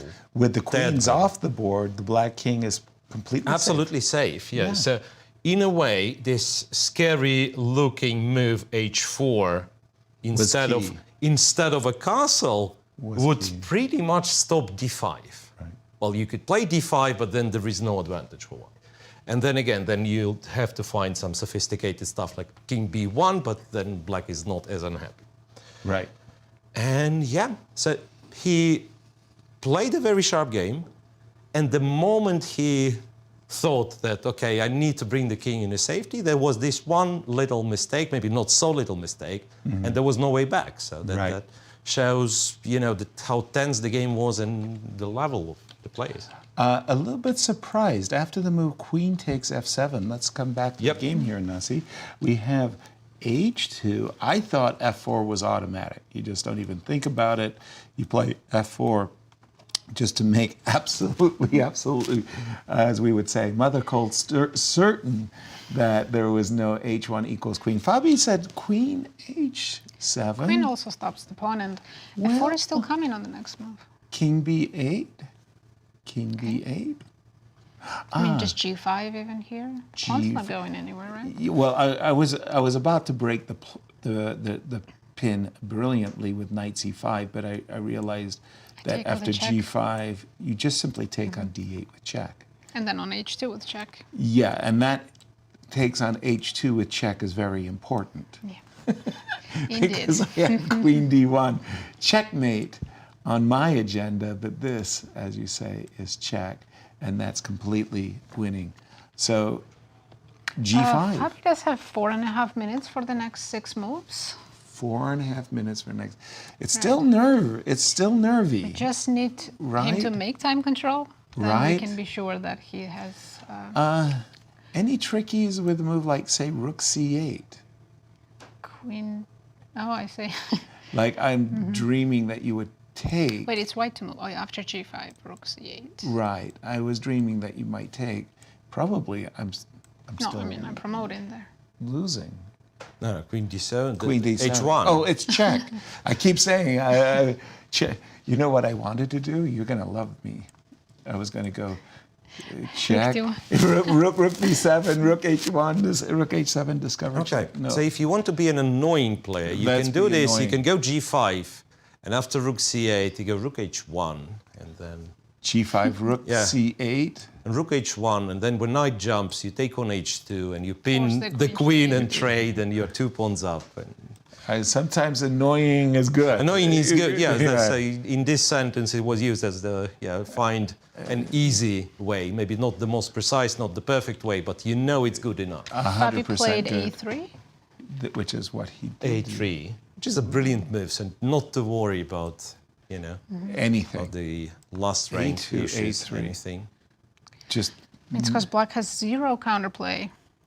No chances whatsoever, just waiting for white to pick up the h2 pawn and then resign. Right. You move the knight, rook takes d8, followed by queen takes check. Very, very important. And now also with a2, a3 on the board, just making sure there's no back rank mates. Yeah, I mean, you were saying earlier how Nepo rarely loses, and I think in the candidates he has only lost once. Yes, in his 2 Today, previous he was experiences. lost in less than 25 moves. Position was +3. Wow, and actually, I was thinking last night, I mean, Fabi, like all of the modern greats, he's ambidextrous, he can punch with both hands, e4 or d4, and we were blackmailing one another. Okay, I'm Nepo. If you play e4, I'm going to play the Petrov. And it's like, you can't play the Petrov because you've got to win. But you got to win as well, right? So was it going to be e4? Was it going to be d4? And maybe d4, there was more chinks in And now that armor? you've said this, Yasser, I think it might have been, once again, in retrospect, it's very easy to tell, but it might have been one of one of the Nepo's mistakes in this game, going for such a sharp line. So giving Fabi pretty much the straightforward path for, for like sharp play and advantage, as it turned out. 2020 hindsight, would you recommend it like what Gukesh played, something like a Queen's Gambit accepted position? Well, and then you see Fabi not playing like Naka played, and you would have a draw, and then you're out of It's hard to tell. It is hard to tell what was better, but the thing he done clearly didn't work. But for Nepo and his many legions of fans, this will end his run for sure, as he had been back-to-back winner. He had been undefeated. He had been playing the most consistent chess. What a time for a collapse at the very end. I want to just jump back to the game of Hikaru. We've been calling for a draw for quite some time. A lot of moves have occurred. Let's just catch up with the players. They're in opposite color. Bishop and rook endgame. Exactly. Except we kind of had Hikaru expected... got the pawn back. Yes, that was what I wanted to say. Except for one small detail. He won the pawn back, and a very important pawn at that. It's strange. Again, if I was in Gukesh's shoes, I would probably find myself playing the move g4. Why would I play g4? Just to make sure you never get a pass pawn. He did not. He played bishop e5. b4, bishop d3, and e5, e5 on the board. As he's, I guess, ever so slightly better, I would probably play rook c7. Can I just play f3? f3? Well, let's go. Takes, takes. Takes, Bishop takes. b5 back. Bishop b5 back. This is such an equal position. Yeah, no argument from me. I'm sorry, bishops of opposite color, nothing to be said. Okay, let me try something else. In this case, well, even if I capture with the rook, it's not like I get a powerful passed pawn or something. No, we can't even come up with anything here. No, You can play badly on purpose and it will still be a draw. Right. There was this famous... Let's go back to Fabi's game because this that game can end very soon. Let's do it. Oops, I wanted to do it another way. Nepo played queen e5. Queen e5 in response to a3. Right. Can I just play f4 here? f4. Yeah. Okay, that was a move I was we can just agitating take for. queen f4. So why would I give up a pawn? Earlier he could never take it, so I assumed it was still not hanging. We have queen h6 on the board. Fabi preparing f4, no? Who was the annoying guy on our right that suggested rook to h1, and no matter what, I'm going to play queen takes h2. That was not what Fabi played. Fabi said, by the way, your knight is pinned, but also for another reason. And queen c6 is coming. And queen c6, both. Your knight moves, queen takes b6 is a check. Your knight doesn't move, looky, looky, queen to c6 will be a mate on the long diagonal. Again, time a factor or not So so Fabi much? has 2 minutes left for the next 4 moves. Is it still nervy time? I mean, this Not position really, is right? completely... It's so winning. He can make any moves, really. As long as you don't blunder h1 queen. Right. I mean, you know, you just don't want to slip here. Yeah. Queen c6. Frankly, have queen to- h6 looks really, really good to my eyes, Miro. Nepo Well, has to go back, right? Honestly, black has to go back to c7. Right. And then rook h1, game over? Well, rook h1 or rook d2, but you know what, like in case of rook h1, you let black kind of jump to c5 and trade, and do you want to play this endgame? Oh, Well, wait, I would actually. be inclined to, but again, when you have 2-3 moves to reach the time control, what I'm thinking, here, black knight cannot move because Right. white trades on d8, And then captures it's a on check. h2 with a check. G5. So might as well be that you do something like g5, Exactly. and you push the pawn forward, you're getting closer to the time control, and that'd be... Nothing right? to discuss. Yeah. Exactly. G5. So I think g5 strong, or maybe like waiting moves. Let me We'll just see. refresh. We do have queen, Queen back to c7. back to c7. We're at this moment where Now, no. I Probably mean, could just why would I repeat do for this? a move, just to reach the time control quicker. Right. I do like g5. I just, like rook h1, just giving 0. possibility of going wrong, Yeah. right? Or rook d2. Right. Yeah. Rook d2, that's where h1 equals queen. Queen h1? I understand. but, you know, it's like, We have and g5 g5 on the board. Yeah, this move, yeah, I like this move best. To my eyes, that's just, it's so nice. One move closer. The queen on h6 is really well placed because it's Oh, always isn't it? eyeing the b6 pawn, queen c6, queen h2, just Everything. It amazing just, queen.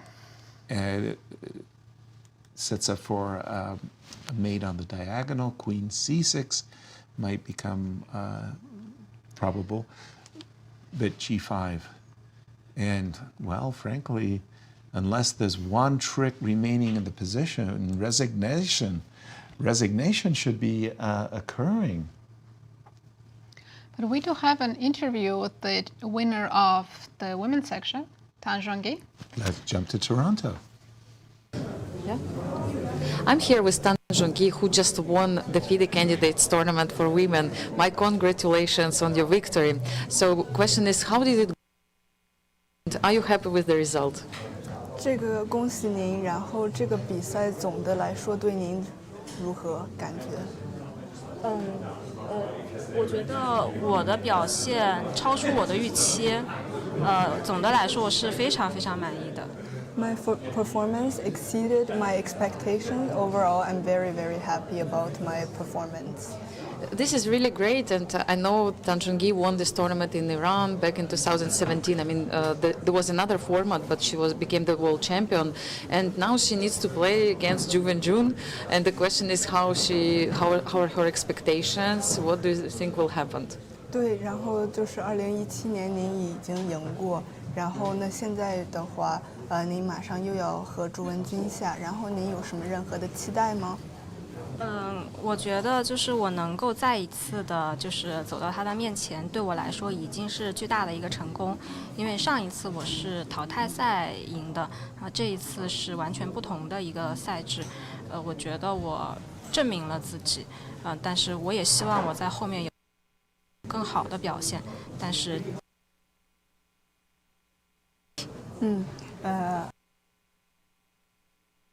，Our apologies. We're just having a little technical difficulties on that one. Don't worry, we will get back to it. First, want to say, you know, somebody was being annoying, and it was one Evgeny Miroshnichenko. Rook h1. You mean the Fabi's game? Yeah. Fabi finally just said, "Never mind. I'm shutting things down. Has I'm he going to reached take on." move 40 yet? Not yet. Two more moves to move go. 38, but that's the only hope for now is like somehow Fabi fails Yeah. to make 2 moves, right? So we just, when we left it at these parts, g5, rook to g8, breaking the pin at long last, dreams galore of knight c5, rook to h1 by Fabi, basically saying that pawn is mine for good. Knight c5 was played. Knight c5. I was expecting bishop to d5. Did you have a different bishop? Bishop h7. The whole point is that now that this h-pawn is completely corralled, it's, you know, for sure we're going to go queen takes h2 one day. In the meanwhile, we'll put all of our eggs on the g pawn I basket. think Nep was going to just take rook g5 right now and go queen h7. Still Didn't completely see it. lost, but Didn't see it, but definitely that the best chance. keeps the game going for a little bit longer. Rook takes g5, and okay, that was the whole point. Queen h7. Queen takes h7 check. King a. Well, you wouldn't say that this is absolutely a crystal clear technique, would you? I mean, If we didn't have pawn on f3, then sure, but we still have the extra pawn on, the king side. It's just that the knight, like if I go a4, the knight, you know, can get anchored here, and I don't know. Black's This is king still is still annoying. very weak. Wait a minute, Miro, jump in on this one. I simply did not see rook takes g5. Well, bishop h7 is played, so Yeah, rook but g5 is by far the best chance. Was that the best move, though, bishop h7? Bishop h7, not really. Bishop c2 would have all the benefits of bishop With h7, no which is no downside. downside. And Yeah. then what's interesting, I guess, you take the h2 pawn with the rook, not the queen. Okay. Right? I mean, if Sure. you get the chance, why not? Queen on h6 also targets b6. Right, it's useful. Anyway, after bishop h7, rook g5 is the best black can do. Queen takes, check on h7, king a2, interestingly, computer prefer over king a1. King a1 being quite a serious mistake. After king a1, queen c2, the question is if white's winning at all. Queen c2, and there is a knight b3, knight c1 But knight threat. c1's not Exciting. even a threat. It is, because h2 Well, is, H2 's I mean, like, protected. h2 is alive for now. Right. So if By you- the way, Jan says this is my best chance. It's 0.2. You know, the evaluation in this case is 0.2. That's So crazy. Fabio needs to play king e2. So But bishop Fabio- h7 was his which move number was bishop? h7? 39. Ooh, He just made because his 40th move. Yeah, so Time he control has captured been and made, he but- will have a terribly tough decision on move Actually, 41. but king a2, queen f7, can I just repeat? Yes, but then it goes here. Oops, sorry. Then it goes to a1, of course. Then it goes to a1, waits for the knight to appear here, goes to b1, Queen f3. and like if it's queen f3, then there is a check. Oh, by the way, These are only moves. check on e5, king goes somewhere, and queen h2. Even this one is not that easy. Like, it should be winning, but I've lost the f3 pawn in this particular case, and it's 2 versus so not 2. the perfect technique then. No, but it's also really shocking. I suspect, much like myself, that Fabi just had a momentary blind spot here to allow Yes, rook rook takes g5. g5, and to essentially we're allowing this rook to sacrifice itself for this powerful bishop, this runaway pawn, and to allow black to maintain the pawn on h2. Whereas bishop c2, I think, would have just generated a handshake. I mean, there's just nothing to be said. g6 is on the agenda. Let's not Queen forget, takes- he only had 1 minute on the clock.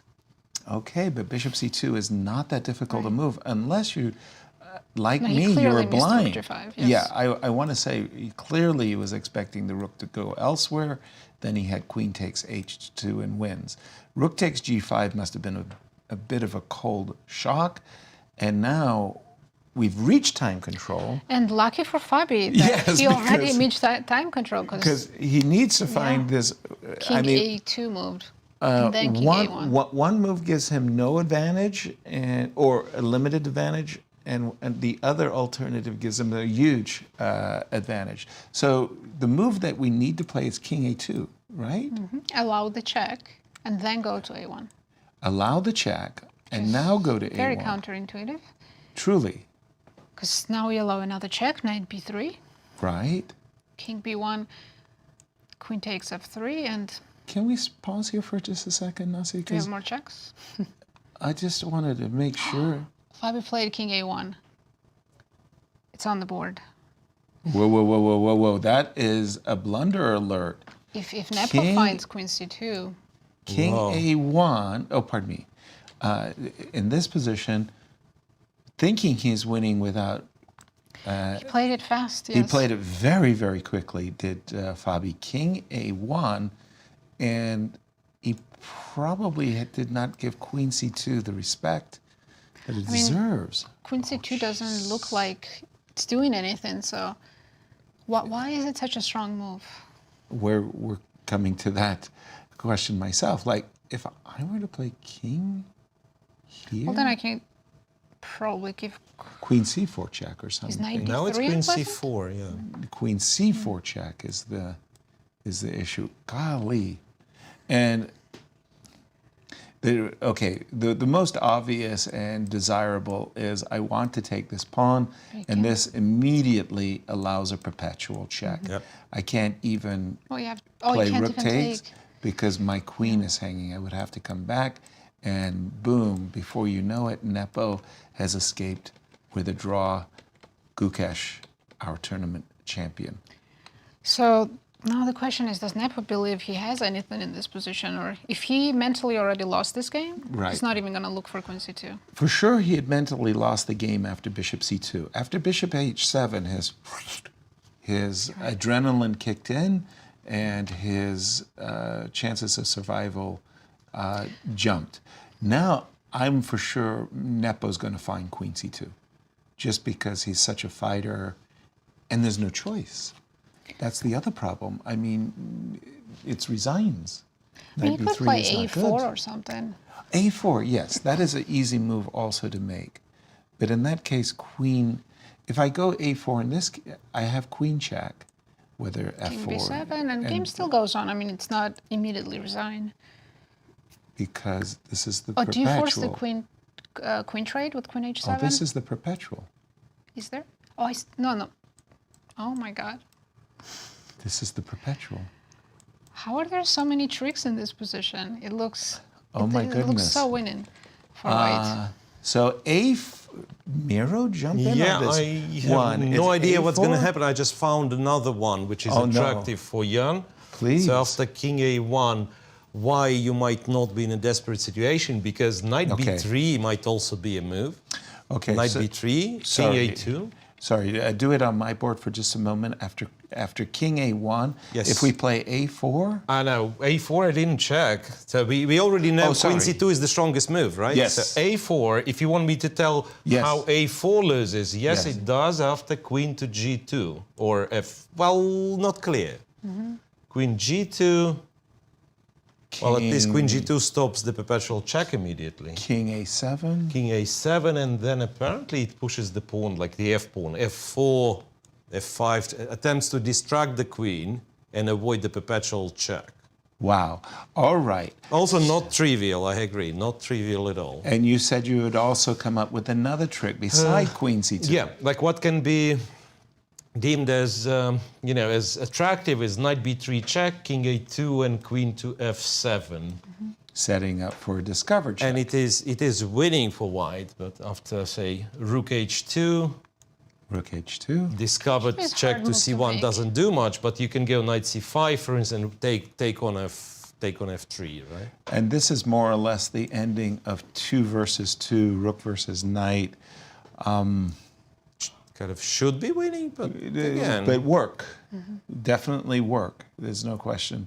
Unless there's rook h8 check and there's some mating patterns that... yeah. that So king suddenly goes to emerge. a7 and knight to b7. Yeah.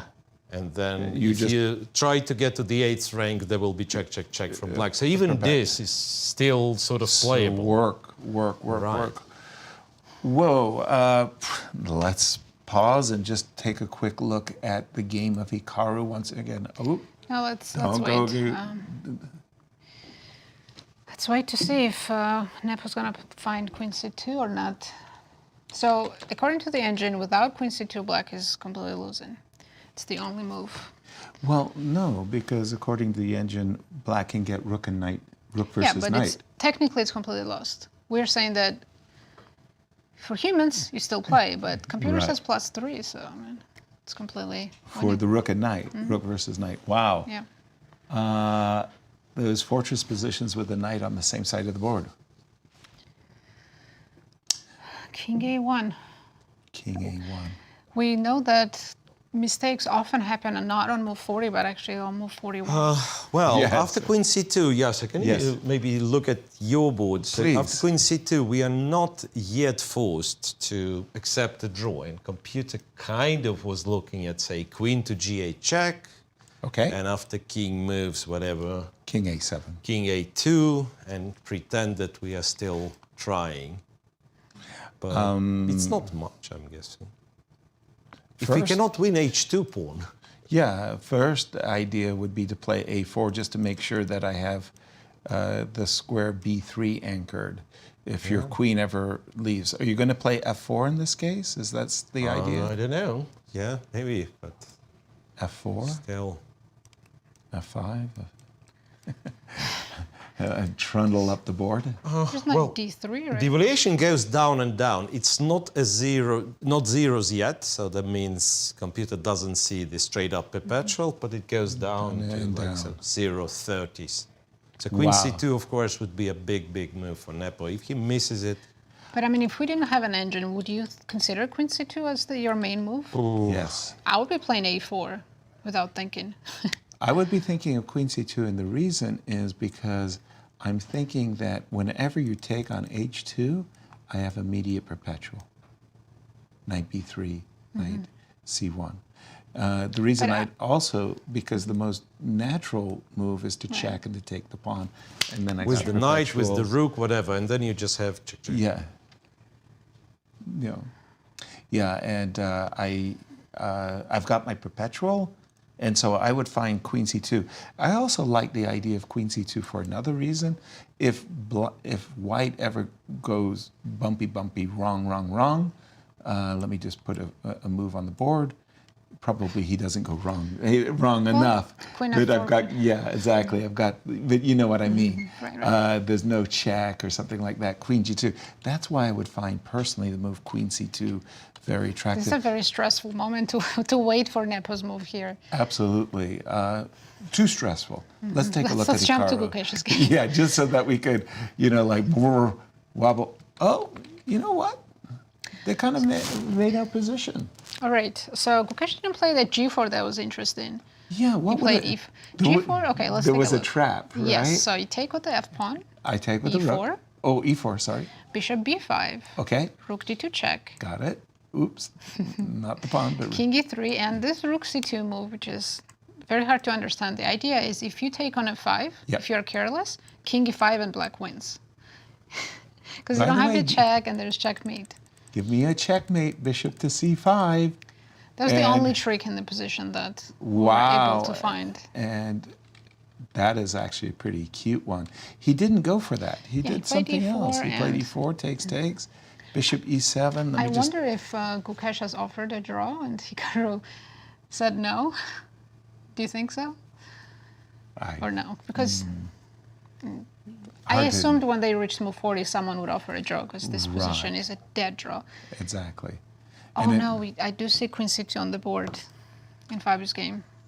Let's go back to 'Cause Fabi. There's not much to see here. Well, gonna be a draw. This we thought was going to be a draw 20 moves ago, but this move, Queen C2 by Nepo, Miro has Nepo miraculously rescued himself.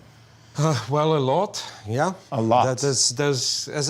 Remember, we were discussing. Yeah, you have an option of giving a check, capturing the pawn, and accepting the perpet. Well, computer can't really see the way forward. So Queen G8 Right. would be an attempt. King, I don't think it's important. King to A7, King A2, Okay. and indeed A4 would be played, and say G4. Is a4 the only move? Like, does Nepo have to find a4? Not that it's a hard. Yes, you're right. Yeah, A4 is the only move in this position. And after F4, A4, F4. Okay, this is also difficult. kind of there is no way to make progress. Believe it or not. But the next move, okay, don't look. The next move, not to already- lose, is King A6. That's all the not rest, easy. all the rest loses. King Okay. A6 is the only move. So okay, board full of pieces. You are in a sort of Zugzwang, and King A6 is your only move. It's not so easy. surprising in the sense that maybe the knight is at its zenith, the queen is at her zenith. There's no better squares for the pawns, so king A6. right. But say King to B7 loses after F5.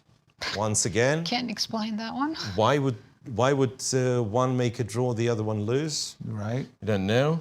Okay, so Fabi still has practical chances. Look, of course. with the king on A6, F5 doesn't work because knight D3. You're Still threatening don't know me the on difference. B2. All right, and after Queen if the G7, king was on b7, the Queen G7, it's black who Queen is G7 winning. would be with a check. I mean, this is so confusing, but it's black who is winning. It's because Miro, if king was on b7, queen g7 would come with a check. Yes, this I understand, but still, it's so complex. Even after kind of Fabi blundered and queen c2 was found, now if he finds check and king a2, and that's pretty much the only way to continue the game, otherwise it's just a perpetual. Can he play just rook e1 here and try to include the rook and threaten some mates? Yeah, let's go for checkmate, right? Yes. Well, I like this. We are not threatening a checkmate. King a7 is what it does. We are not Incredibly relaxed. Incredibly Knight is relaxed. just defending Yeah, everything. because the h2 is still alive. Yeah. Right. Wow. No, the move bishop It's h7, heartbreaking. it really, yes, that's the way I feel. Bishop h7 deserves maybe 2 questions. I mean, what a time Right. to blunder, because you've done everything perfect as white up to this moment. Bishop c2 is so obviously stops any knight jumps, it keeps g5, g6 in reserve. This was good. Everything. Also, this was good. Even like Just the allowing the silliest, trade of the right? bishop. Yeah. Rook takes, knight here I takes, still have pawn rook g5. takes. Rook g5. We don't want Check. this. Check and rook h7. Well, check. Oh, sorry, Queen of course c8 you is go what it queen does. Well, then queen d4. Okay, this is... And yeah, Compy says it is winning. But so you would think is the other position winning, right? You'd think, okay, I'm an exchange up. Sooner or later, after a couple of get this checks, guy. I get the h2 pawn. Why do we play this game any longer, right? And it turns out it was between king a2 and king e1, which is a very subtle thing. Yeah. But again, you, Yasser, I think you both are right in the studio that instead of like criticizing particularly king a1 instead of king a2, the whole idea of going for this has to be questioned at least. Right. Right. And again, bishop c2 would just make life so simple. After the move queen c2, tell me about the clock times and where we stand. So since they just reached move 40, Fabi has 24 minutes and Nepo 27. And they will be playing with 30-second increments for the rest of the game. Time's definitely not a factor, but I mean, I'm shocked that Nepo found queen. I would be mentally already resigned, right? Because he's been losing for the last 15 moves. It pisses me off. It pisses me off. But I can't tell you how many times I've heard this in interviews. Vladimir Kramnik, Garry Kasparov, Magnus Carlsen, they all come in and they say, I was lost, and I wanted to resign. They never why didn't resign. They never resign, and they find the only way to make a draw. And I've seen it time and time again. I would have been shocked if Nepo hadn't found the move queen c2, because these 2800s, they have this I mean, it's also tenacity. the tournament situation, though. Right. Even with a draw, of course, he's happy to save this, but Of course. he does not become the challenger. Okay, but I kind of feel like I'm the one happy. There was one line that was absolutely crazy to me that Miro cited where Nepo could win with a knight d3. It was a Because made-up wasn't- line. Yeah, but go Fabio through would that have to- again. Tell me that So line. it huh? was queen to g2, queen to g8, Queen to g8 check. right? King to a7. King to a7, King to a2. king or to something. a2, a4. yes, And the a4, We have queen and g8 then forward. f4, I think? Yes, I think it was f4. King f4, a6. king a6, On my move. and then if you go f5, Which looks very reasonable. f5, d3? yeah, it's still a draw. Okay, after f5, knight d3, Yes. And you still a have to draw. repeat with queen a8 check. Yeah, now you have to go for some sort of perpetual. But if you go queen g7, Which looks seems very like guarding reasonable. b2, You're yes, guarding- then queen c4 check wins for white. And take me through this, because Why I is have this winning? no understanding of why it's I think winning. there's a checkmate. King a1, King a1, knight to c1, king to a1, and now I see you're threatening mate on knight to a2. c1. Oh, King. that's it. That's pretty much it. Then it's yeah. queen You can't defend. e4, yeah. Queen e. And the h2 pawn. So this h2 pawn, which should have been dying. captured long This will time never ago. happen. This will never happen. And So queen g8, king Fabi found the a7, only king moves. a2 played. On the board. So now Nepo still has to find the only moves, which he is has a4. to, a4. a4 is the only move. And then next move, king a6, After F4, King A6. Again, I think you can. I think A4 you could play fair pretty enough. routinely. I mean, you're anchoring the knight on the B3 square. You've always got that in your pocket, and I think you can also come to King A6 realization by saying, "This knight is terrific. This queen is terrific. It does everything I want it to do." King A6. Again, maybe not intuitive and obvious, but yeah, I think you get there. Why, So there's again? no point in playing knight d3 instead of a4? Because I am threatening perpetual with that move. King A2, the current position. Let's Yes, start with knight knight to D3. D3. Okay, looks good, looks I want good, perpetual. right? Oh, there's queen g7 check and then queen c3, and I kick you out of c2. Queen C, Queen c3. check to the king, King A6, let's say. Queen to C3 stops the perpetual, Knight C1, thank you, I'll have that, give me that one. The queen has to go away, and somehow you break this attack. Right. Well, Rook A2, Queen A2 is maybe, Rook H2, But I and don't Queen have to D3. rush here. Yeah, but it's already an indication that black has gone wrongly with the move knight to D3, right? Which leaves us once again with A4. This is too stressful to watch. Wow. Any updates in Hikaru's game, or they still playing? Well, there is some update, but it Shall only we? makes it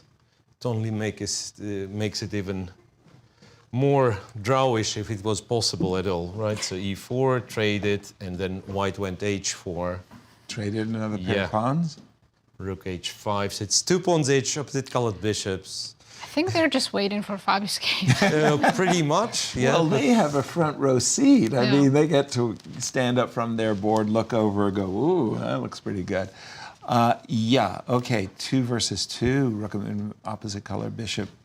Well, again, we've been saying it's been a draw for so long, but the drama, the soap opera, is what's happening on this board, because like a hot potato, the advantage has been thrown back and forth by both players. But it's Not Fabi. really, Nepo never had an advantage. No, that's true. Well, let's go to the what ifs that best match the situation. So if Gukesh draws, which is seems extremely inevitable. likely, Yeah, and if Caruana and Nepo drop, then Gukesh is champion today and no playoffs tomorrow. clear. However, if Gukesh Gukesh draws, draws, and there is a decisive result. Fabi wins. then we have playoff tomorrow between Gukesh and the winner of this game. Exactly. Have we seen A4, Miro? Not yet, Nepo's thinking, so that means he's considering a different move, right? Could he be considering a different move, Miro? I mean, should he? Is there a knight D3 we think we Just Queen refuted? G7, yes. Yeah, knight D3 we refuted with Queen G7 check, followed by Queen to C3. What else could be on his agenda besides that? By the way, if I do play a Maybe stupid some move, wait-in move, King, right? King A6. I mean, it's not like I can play A4 myself. Right. I can. Well, it turns out that this one is also a mistake. Because now white goes check on A8, Yes. king B5, Yes. queen to D5, No. and then after A4, if you say it like I go A4, then queen D1 is very strong. For whatever reason, don't ask me why, but that's what computers say. So king A6 check. loses to... Queen C4 check on the move, right? Yes. By the way, he did play the best move in the position. And I guess A5, king A4. B1, and there is no check for black. Yeah, Queen actually on the first rank is very well placed, yeah. Defends all the Rook perpetuals. H2 is a threat, queen F1 is a threat. All right. Let me Well, refresh my board. A4 is played. A4 on the yes, board. yes, he did play that move, A4. That we considered the best move, the only move. And again, give me a numerical readout on this one.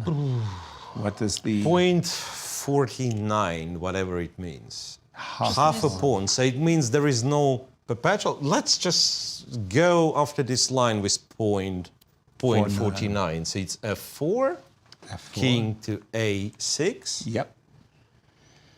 Queen A8 check. Queen A8, king to B5, Makes queen to D5, king back to A6, and it's no longer point 49, it's point 10, then point 8, then point... So now Queen D1 is not good anymore? Now Oh, there's Queen Queen E4 D1 check. is So Queen C4, not good Queen because E4. there is a check on Remove the C4, pawn.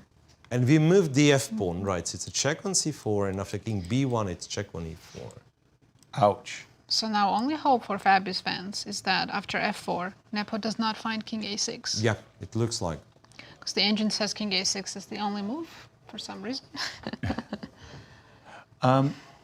Okay, a devil's advocate for a moment. I see A4. I go Queen F7 check. King A6? King A6. I go Queen D5. Knight D3? Knight D3. So I'm threatening perpetual. You've got the same rats. Dang. You've got the same perpetual. Well, hold on. Check. King A6. Queen. What's wrong with perpetual? Well, Knight C1 I was going to take on H2, I hoped. Queen C2 is still perpetual, probably? No. So Queen C4. You mean? Yeah, I'm going to go for this, and after Queen H2, Queen C4 check. Ah. And then you lose the F3 pawn with a check. Got you. Yeah. Thank you. Yeah. You're absolutely right. Check, Queen F1. and the moment you get this, I lose the F pawn with Can you check. imagine Fabiano's state of mind right now? He must feel gutted because Well, he doesn't even have time to think about his mistake, though, because he's still in the game, and whatever chances they exist, he has to make the most of it. if you don't mind me asking for a numerical readout, before he plays the move Bishop H7, It's plus if 5. you play Bishop C2, Plus 5. plus 5. Extra rook. Yeah, and Like you're playing as if you're a rook ahead. the most Exactly. amazing is that before that, he had alternatives, and he was going for the most precise moves. Each the time. most precise moves each time. Right. Yes, and this unlucky Bishop H7 created the situation where he had to find, it was still winning, right, but he had to find King A2 instead of King A1, which was counterintuitive, and then, he We couldn't- are in a situation where it's just, we're kind of in a state of shock here in St. Louis, as disbelieving as we are. We're an exchange up, a whole exchange up, and it looks like Fabi has let the victory slip through his fingers. This is Right. it. Gukesh looks like a draw, and Fabi needs a win to catch Gukesh and go into the playoff tomorrow. This is remarkable chess history we're seeing being made as this 17-year-old, what can I call him, Wunderkind from India, appears exactly at this moment as our challenger, as our champion of the candidates and a challenger to the world champion. And this is the guy, he's only 16th ranked in the world, barely qualified, came in at the final week by winning a tournament in India, surpassing Anish Giri, and here he is performing miracles in Toronto. The most impressive thing from him in this tournament was how he recovered after a heartbreaking loss. And you saw him at the board. I mean, he was just so disconsolate. You just saw this look of an absolutely tragically defeated man, and he bounced back. And what a champion. That is a champion's quality for sure. Absolutely. Absolutely. Only 17 years I know, young. I know. I mean, I was can't trying wrap my to. head around it. I was trying to graduate high school. You know? I mean, that was my ambition. Certainly not winning world championships, but A4 on the board, as we are seeing. So if we history. didn't have the engine, knowing that this is evaluated as equal, would you be convinced that this is equal, or would No, you I think wouldn't be white- convinced it would be Yeah. equal. On the contrary, I'd be convinced that as black, I have real chances of drawing. I still would be disbelieving. I mean, I would still think, okay, if How am I even here, right? perfect play, white should win. But I really feel like, I mean, this is the best chance I've had since that middle game that we saw when black was pinned terribly on the D file. Right, but by the same token, wouldn't it be you annoyed very much playing this one with white. Oh, totally. After what you've had. Oh, and yes. It's been like so many attractive moves and so on and Yes. so on. And you've played maybe like this A3 and so on, very prophylactical Right. style to not to give any chance. And all of a sudden you see like in like at least half of variations, there is a perpetual check for your opponent That's all of a right. sudden. That's Like I right. said, Fabi doesn't have time to be annoyed right now. He shouldn't. Yes. I mean, but we do kick ourselves, like, during the game. We do say, why did I allow this counterplay? Why didn't I trade queens and stop this attack? And suddenly we're in it, and then we get back into the game in reality. Move A5, A4. Nazi, I'm looking at this, and I'm just thinking, I mean, how can this be? Yeah, our only hope now is that Fabi plays F4, testing Nepo to find the King A6 move. Because if Fabi doesn't go F4, I think there is a lot of perpetuals happening, like forcing perpetuals coming. Forcing perpetuals. Because if you move the queen, there will always be checks. Right? And in a lot of lines, just allowing knight d3 leads to a draw. Right. So, let me. So, So you could play queen h8. Right. Just to Right. just to give Just us queen an c4 example. and perpetual immediately. Queen c4 check, perpetual immediately. King a1, Well, here, knight b3, knight b3 check, king b1, knight d2. knight d2, and this is the perpetual immediately that Nazi is explaining. So that's why we need to keep our queen on the a2 diagonal, and that was why moving the queen away allows the immediate perpetual that you just demonstrated. So, I mean, I think we will see f4 because if Fab is still playing for the win, which of course he is, there's no other move. exactly. Now, having said that, and we start to see these positions after king a6 and saying, okay, this is where you showed that extraordinarily strange line that after f5, knight to d3, Yep. right? Is this the one where we play queen check, king here? We can make a draw, but we insist on losing with queen to d4? Well, this one we did not look at. Yeah. So Oh, it's sorry. a check and a check. Let me. No, this one Let me is still find a out. draw. Yes, it's a check. Yeah, queen d4, knight c1. Oh. Well, it's black who Winning? is trying now. You know. Well, I've got queen a4 check, so rook takes c1, black is trying. Wait, why do I have to sack? Oh, there's knight b3 fork, okay. Yes. And I can't magically pick up this h pawn. There's no magic. And I guess black king can hide from checks and black is actually winning. Black's actually winning after knight Yuck. c1. So I feel ill. That is just wow. no, Wow, it's wow, wow, such wow, a, wow, wow, wow. Such a huge miss. Oh my goodness. The candidates tournament that Sergei Karyakin has won, remember it was the last round game. We were here in St. Louis. We were following the game live, the games live, and Sergei, at a certain moment, Fabi needing to win with the black pieces, had maneuvered in such a way that Sergei was losing, except for one move. Sergei had to sacrifice his rook. And it turns out to be brilliant and winning. And Sergei Karyakin we went from this thrill a minute to a funeral wake.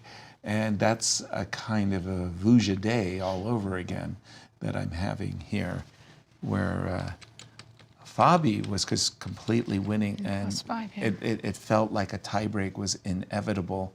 And he played a move, bishop h7 on move 41, was it, Nancy? No, that was, move 41 was king a1. So bishop h7 was move 39. Move 39, Yeah.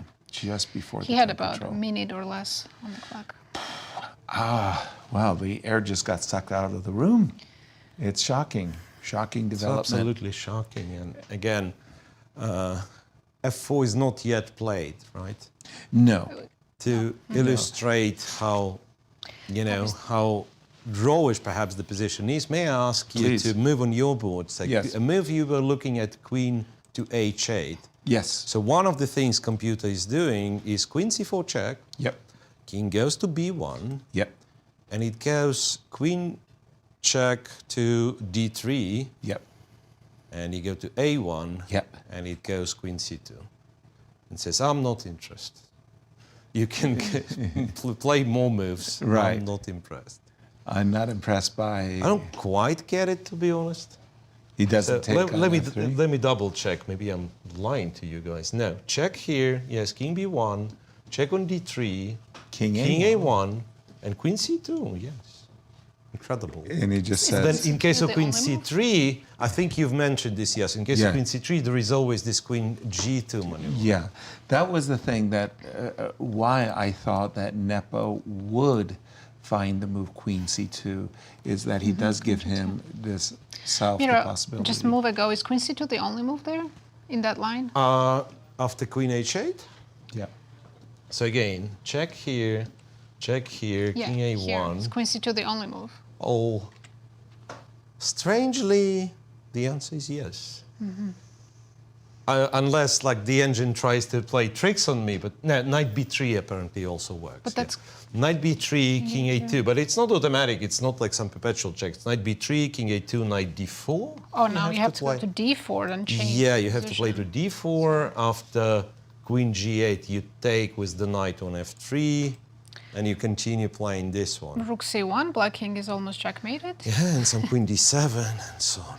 I'm not sure. No, of course, like, there is still room to go wrong, we have to understand, right? And now, like, once again, Fabi doesn't have much of a choice. He has to find the line that he's planning to try with and hope for kind of Jan's turn to be making a mistake. Right. Right. So that's pretty much the only hope. So we thought f4 was a decent try. It's turning out that queen h8 is actually a kind of a decent try too. I mean, because that's what you've got to do. I think that's one of the things that you have to do as a chess player is test your opponent. After queen h8, if the only thing black has is a check and queen c2, this will lose, queen c2 back. Right. Then it's not trivial. No, then it's that's worth testing your opponent. Can we go to Gukesh Hikaru's game? Because I see some pawns have been traded. Of course, we know it's a draw, but slightly different draw and game. Another pawn has been traded. Yeah. So now Somehow, it's I just saw a billiard. they're going to play until king versus king, right? Yeah, I mean, the bishop somehow just came to the h5 square. Check. King f1. Rook h2. I mean, just coming up with some ideas. Maybe black king can run close. Yeah. Rooks belong behind pass pawns. Oh, I was attacking the bishop. Okay. Rook a2 is played. Yeah. a5. What else? And then what do we do? Who's Bishop. playing? I don't Hikaru. know. I assume it's Hikaru, but just because of the tournament situation, but nobody's playing, actually. It's just... Yeah, in reality... It's just dead. I mean, it's just probably very sad for Hikaru to accept the draw and realize his chances are gone. Exactly. I mean, I would actually think that if anybody was playing, and trust me, it would be black because the king is actually kind of somewhat nicely placed on And we do e3. have a move, f4, played by Fabi. Let's jump back to the Fabi It game. might be the last critical moment in the game. Will Nepo find king a6?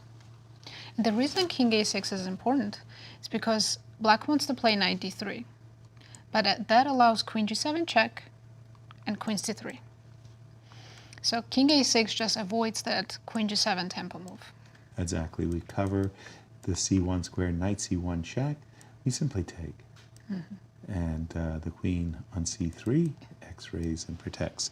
So f4, tempo move, and king a6 to avoid what you just said, queen g7 and queen c3. But Nepo could also be tempted to play knight b3 immediately instead of king a6. Because? Because you're threatening perpetual. Except you see... It's still same thing, right? Yes, you do see this variation. He would still be calculating because he has queen g2.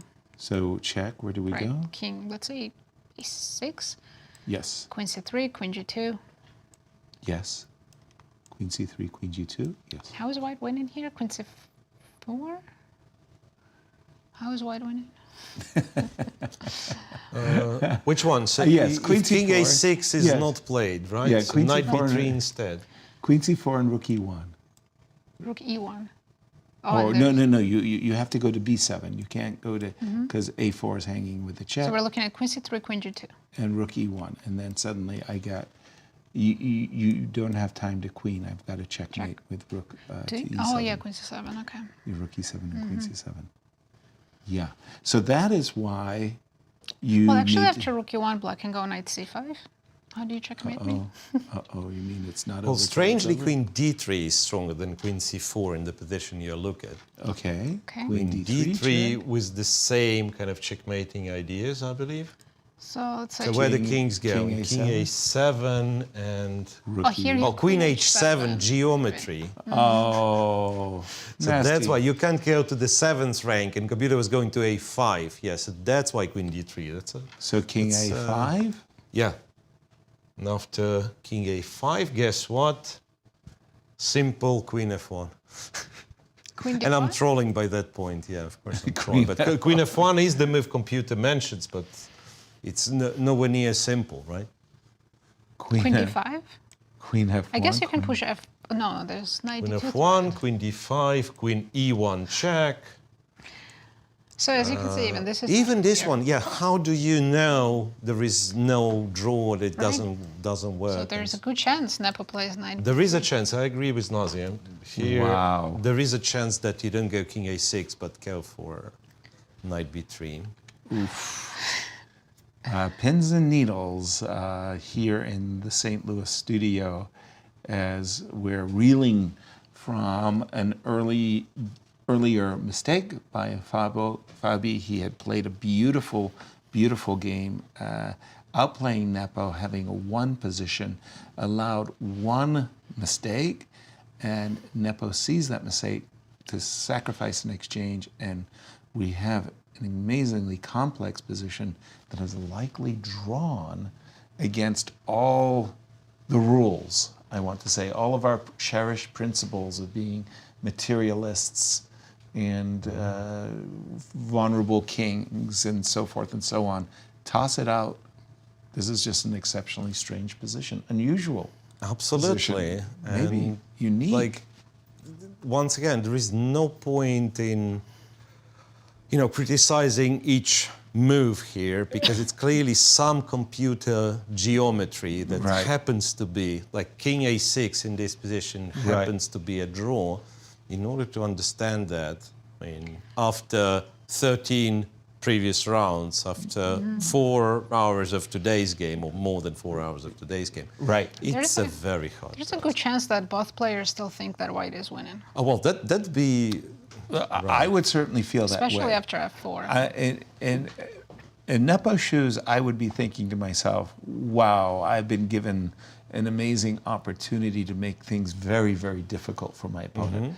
I would be shocked if, with perfect play, white doesn't still win. But at least I would be thinking, if I'm in Nepo's shoes, boy, I'm really fighting well. I mean, I really do have a serious chance of saving this game.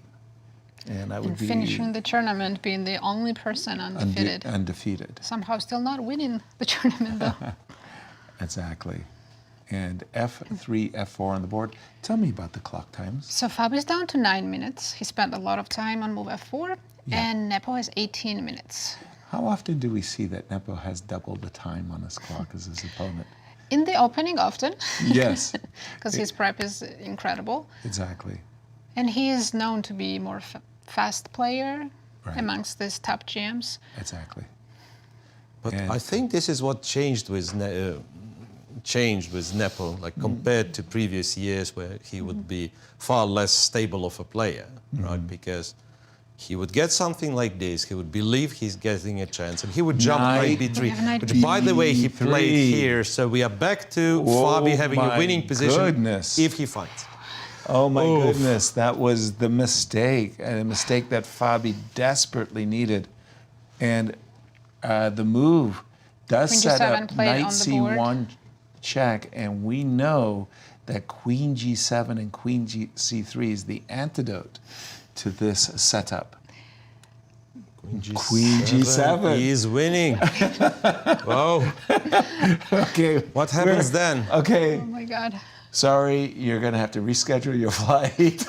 we may be back in the studio tomorrow for a playoff, because our playoff scenario is very simple. Gukesh draws, and anybody who wins this position gets to play tomorrow for the championship of the candidates. Queen G7 check on the board. That was played right away. Curious what Nepo's thinking, because you can't really go to the last rank, right? You have to play King A6. Again, what happens if he goes to the last why rank? does he King I'm B8. guessing there'll be some checkmates, right? Well, Checkmates? it's the same, Queen C3? kind of the same pattern. No, You go eventually Queen they'll- C3. Yes. And the trick is that after Queen G2, which was usually the move H8. Black was relying on, you go check on H8 and Rook takes H2. H2 and snip the pawn on. So if in this position we don't come up the board, we do allow what Miro is just saying, and we get to snip the pawn, and it's gone. It's over. That is just absolutely win. No perpets. The queen needs to be on C2 in order to have the perpetual check with the knight. So Queen G7 check. You can't go. There's only one move. King you have to A6, play yeah. King A6. Why is he thinking Miro? King A6. Maybe he's off the board, but Yeah. After So- King A6, it's C3. Queen to C3. Again, the threat of the knight C1 forces Queen C3, yes? Queen G2 only move. Okay, Queen D3 check. That was important. okay. So that if you go back, I have Queen H7. Oh, nasty. So if I go back, you have Queen H7 check, a beautiful geometry, you pick up the pawn. So am I playing B5 or King A5? Let's say I go B5. B5. And now Queen F1. And now Queen This is the F1. where I'm still not convinced how this is. After B5, it's not Queen F1, and that makes it even harder to figure out. So after B5, the line is Queen to D6. Yes, just put it Okay. on your board. Yes. So Queen to D6. Yes, sir. Where the king's going? I'm a A7. A7, and then check on C7, Going to- and you go to A6, We get the same and position I Rook to wanted. D1. Aha, now Yes. any queen checks, I've got So Rook promoting to it to a queen doesn't help you because Rook yeah, D6 will be Do I have Knight game D2? over. Knight E2, D2. it's Queen to D6 again. Okay, move my king to A7, let's say. Yeah, and I think we play this this endgame. No, No, I take Queen D2. no. I was about to say I take on D2, you go Queen, I Wait, go Queen you give C5 Queen check. D7 check. Queen D7 check, and on King A6 you have Rook D2. Yes, that was so I set Right, up the right. mate. Yes. And then I have to sack my queen, and we play the queen ending with the extra F pawn, Right. So check here. right? Yes, correct. King That's exactly A6, correct. Yeah. So I check here, We have King A6 on the board. King A6, Queen C3 instead and we I played. take. And then this Queen is D2. where we take on D2 because Rook D6 check is threatening mate. And now I play a queen ending with an extra F pawn, which we're not going to look at. We just think it's good enough. Let's go back to the tournament position. We have Queen C3 on the board. And there's still, Queen G2. There's Queen still G2. some Okay, It great. keeps fancy going. footwork. Keeps going. This is, I remember this. This was Queen D3 check and Queen H7. But it's very easy to go wrong. Very easy. Well, not on this move, because apparently, like, if you give a check, you can, with series of checks, go back to this position. What about Queen C8 check? Queen Then- C8, now computer likes Queen C8 a lot. No way. But the problem with King C8 that after King A5, it goes back to C3. It's the only move would be to go back to C3, King A6, and then return to the previous Why we could variation. try this? Because to you can gain test time, King A7. right? I mean, Why- test why- King A7. Why What is if, King A7 so King terrible? A7? Rook D1. I'm guessing. No. No. No. Because I queen. Rook D1 now. Yes. Yeah, it's Queen. And then after this check, there is cover. too many queens. Queens. Yeah, there's too many queens. That's hilarious. Now that's impossible. Okay. So But queen let's not do C3, this. Let's go queen G2. Queen G2. Let's go Queen D3. Let's not muck around. Queen D3. You can't go to the B7 or A7 because we think Queen H7. That's what we agreed, yeah. Yeah. So we're going to play B5. Now, go ahead and That was queen D6. Queen D6 check. So if I go King A5, King A5. But isn't it the same? Queen to C7? or is it to D8? Queen to C7 Queen or to D8? C7? I think Queen we to had We it, have right? queen c4 check on the board. Queen C4 check. Queen C4 check. We return to this one. Queen C4 check, King B7.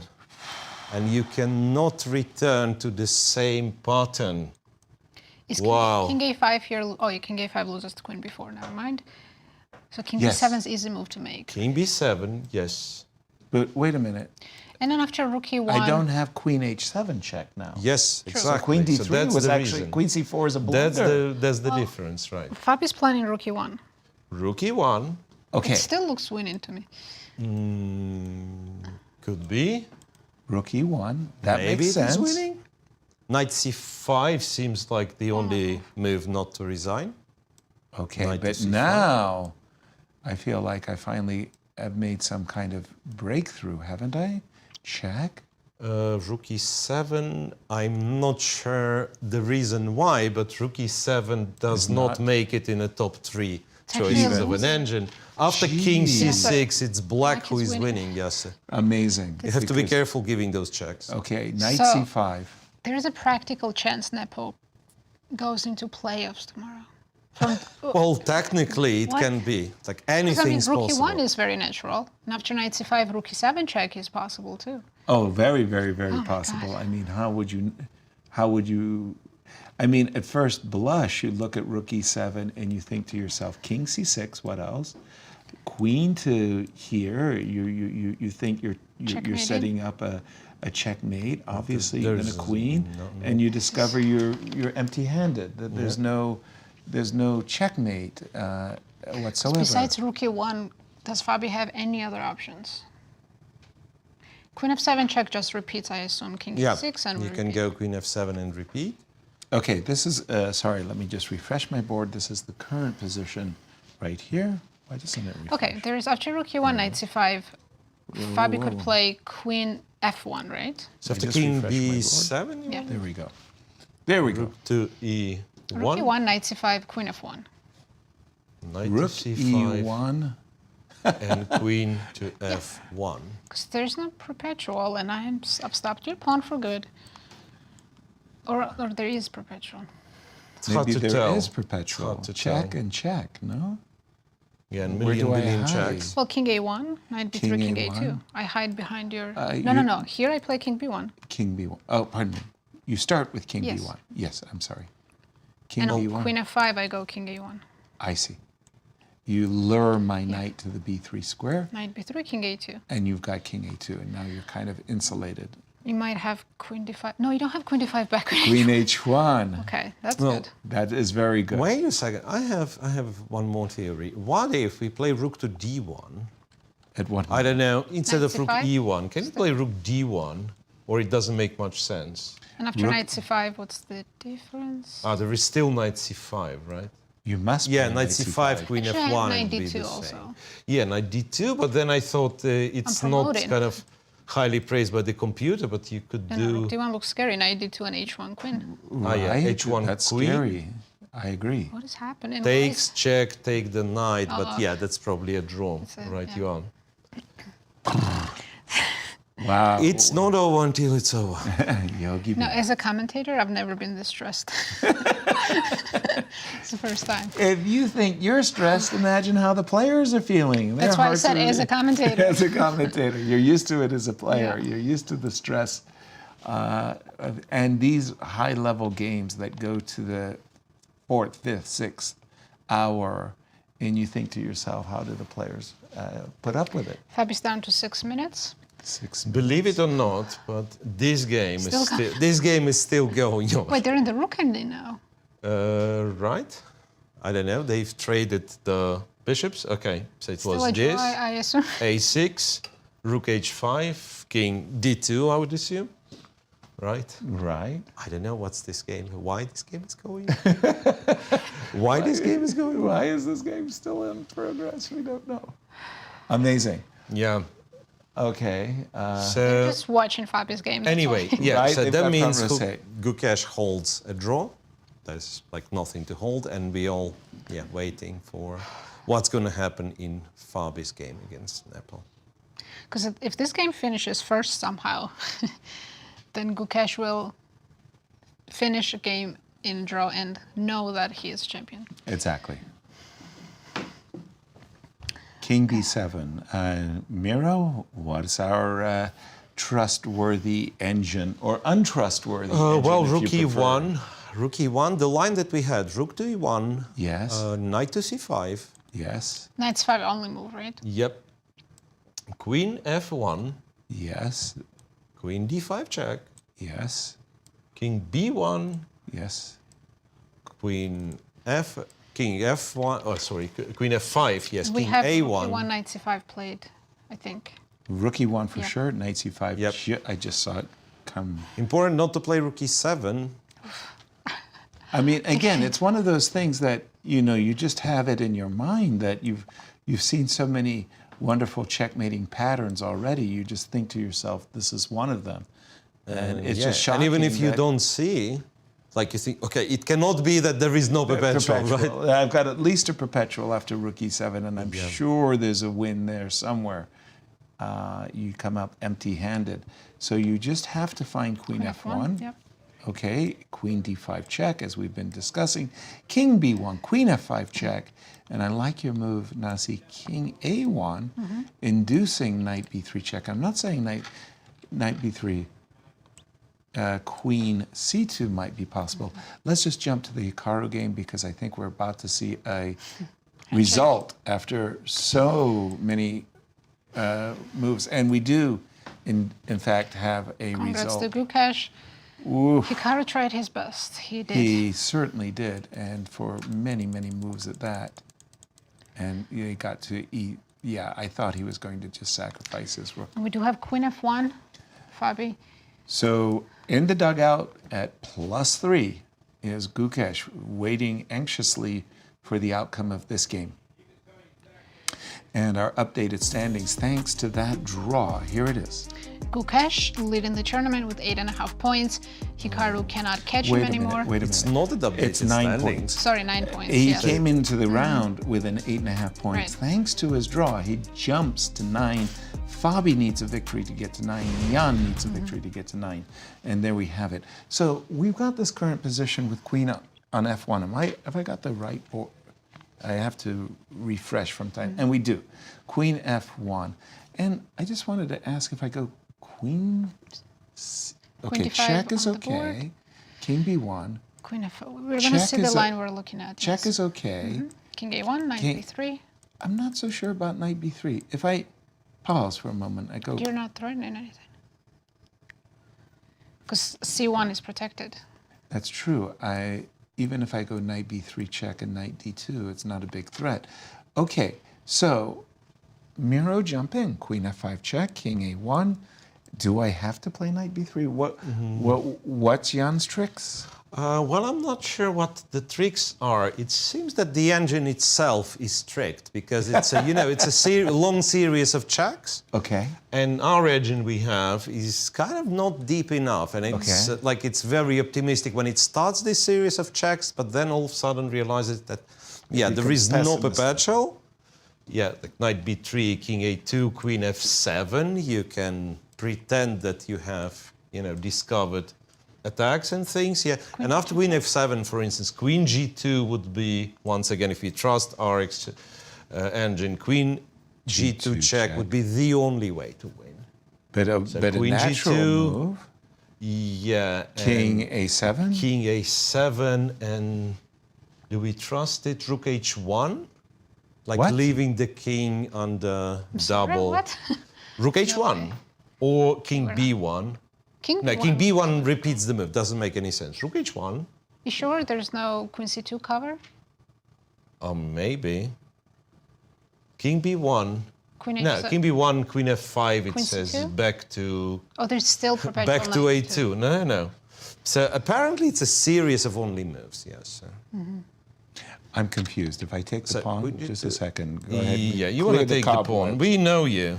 Clear the cobweb. Through the years, we know you. Well, knight to d4 check, and then your rook on e1 is very unlucky, I guess. King a1.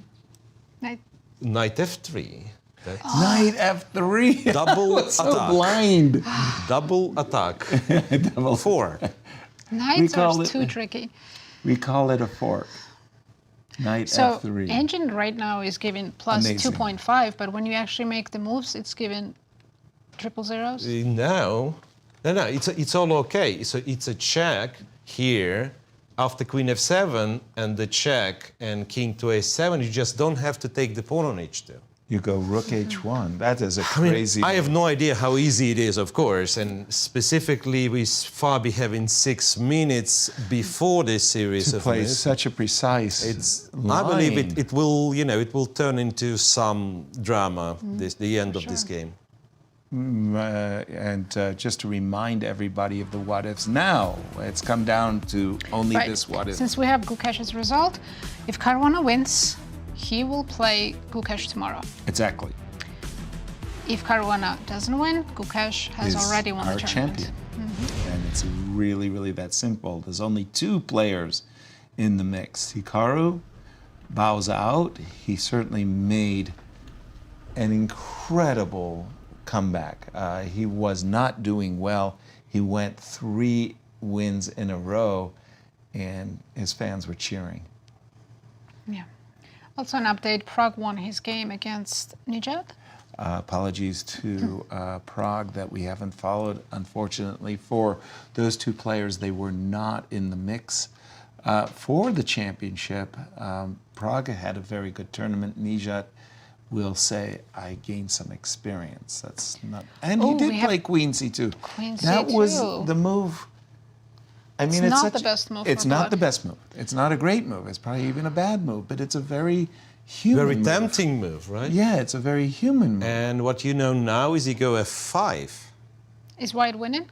White. And all of a sudden, yes, it's white to move, and you just go f5, and after knight d3, you play what I like to refer to like ugly but strong move. You go rook b1, and all of a sudden you have all the harmony. So the queen behind the passed pawn, rook guards the king, yeah?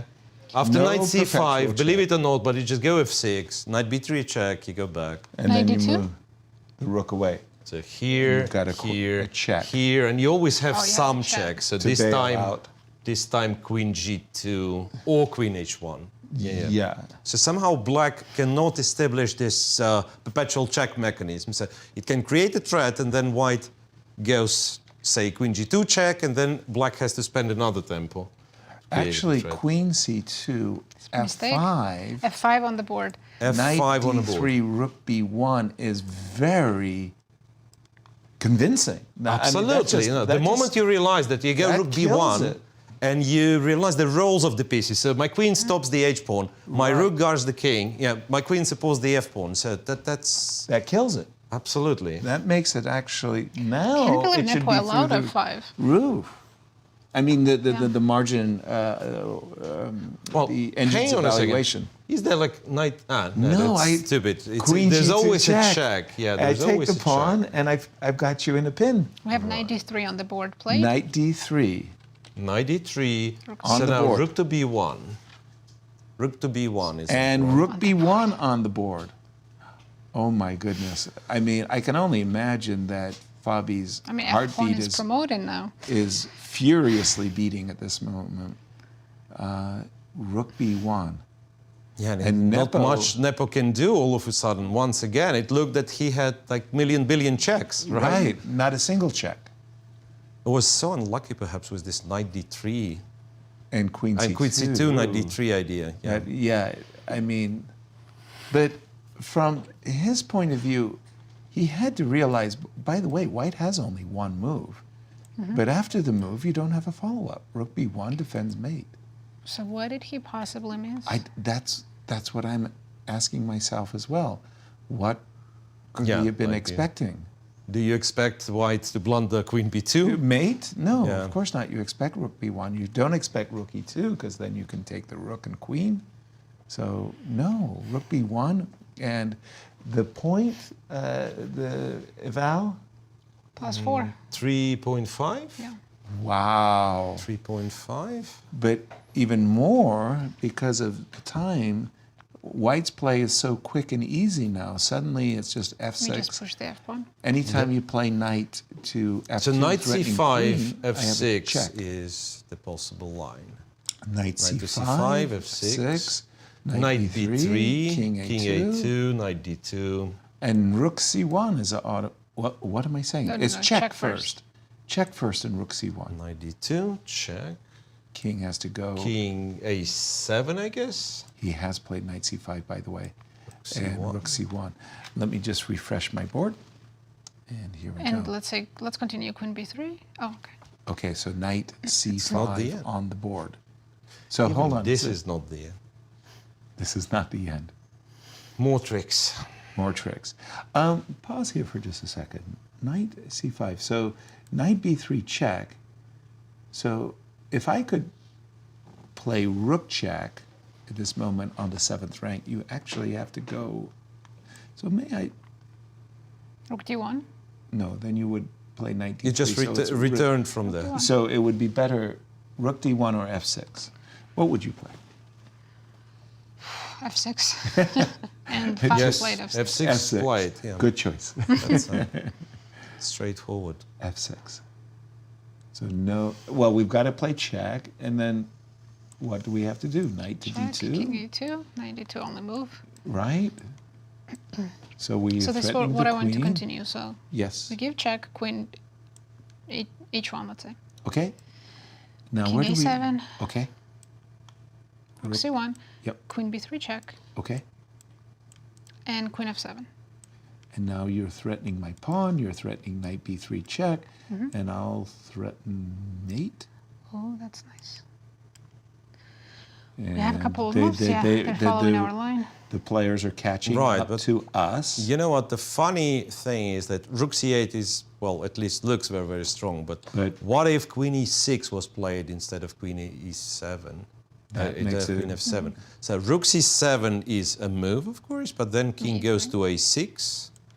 Then if you go queen b7 check, the king goes to b5. And then again, Nepo perhaps will be involved in the tiebreak. But it's such a tricky position. Oh my word. Queen h1 on the board. It's Queen still h1 check. possible to blunder. Yeah. Well, who said that? There was maybe it was the bad master who said blunders are possible in every position. That's very true. Queen h1 check. And do we have king a7 on the Not board? yet. Oh, so Not king yet. a7. So Nazi, do the King a7 played, right. What's the right move? Rook c1 only move, right? Is it the only move? There is I mean, it's a rook tempo e1. move. But yes, I mean, it's the Rook most c1 natural. is something you play, right? Yeah, it's the most natural, right? Queen b3 check, and then Most natural. queen e6 is the trickiest move. Yeah, that stops rook c8.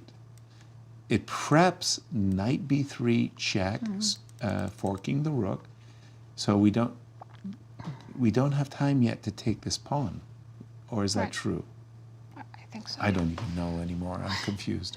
What do we play here after queen e6? I'm using the computer and I'm Please confused. do.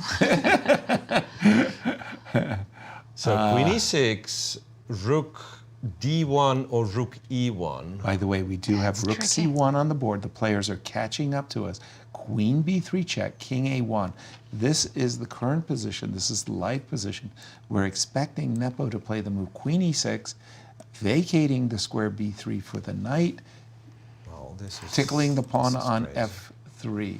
I'm not even sure if white is winning, to be honest. Don't tell us. that. Despite all the evaluations and so on, it's so tricky. I'm just looking at these lines and it's like after queen e6, rook d1, Okay. knight David b3 won. check, Yes.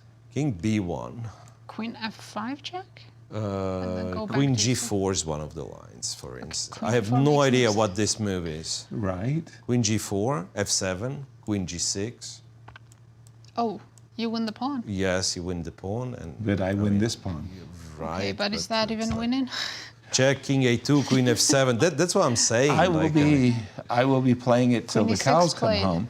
The Queen E6 is on the board, so they have reached our What about position. Rook E1? That looks like a better move than Rook D1. All right, let's do that. Oh no, you just take the pawn. I forgot pawns hanging. Yeah, Rook E1, it's Queen F6, Queen H2, and we are back to this Knight B3 check, Knight C5, and go from there. Just So so, we're long not as even playing, but we're blundering now because these lines are just so so long as confusing. we're not blundering. No, because Queen thankfully, C7. yeah, we've Queen got to check. C7, But we do have Knight B3, and this is the 2 versus 2, Rook versus Knight. Again, if I was in Nepo's shoes, I would think I'm lost. Sure. I mean, I don't know the table base. I would think I'm lost, but I'm thinking to myself, I have a chance of saving the game. Right. Wow. A chance to make Gukesh the challenger today. And let me just refresh the board. We do have the move Queen E6.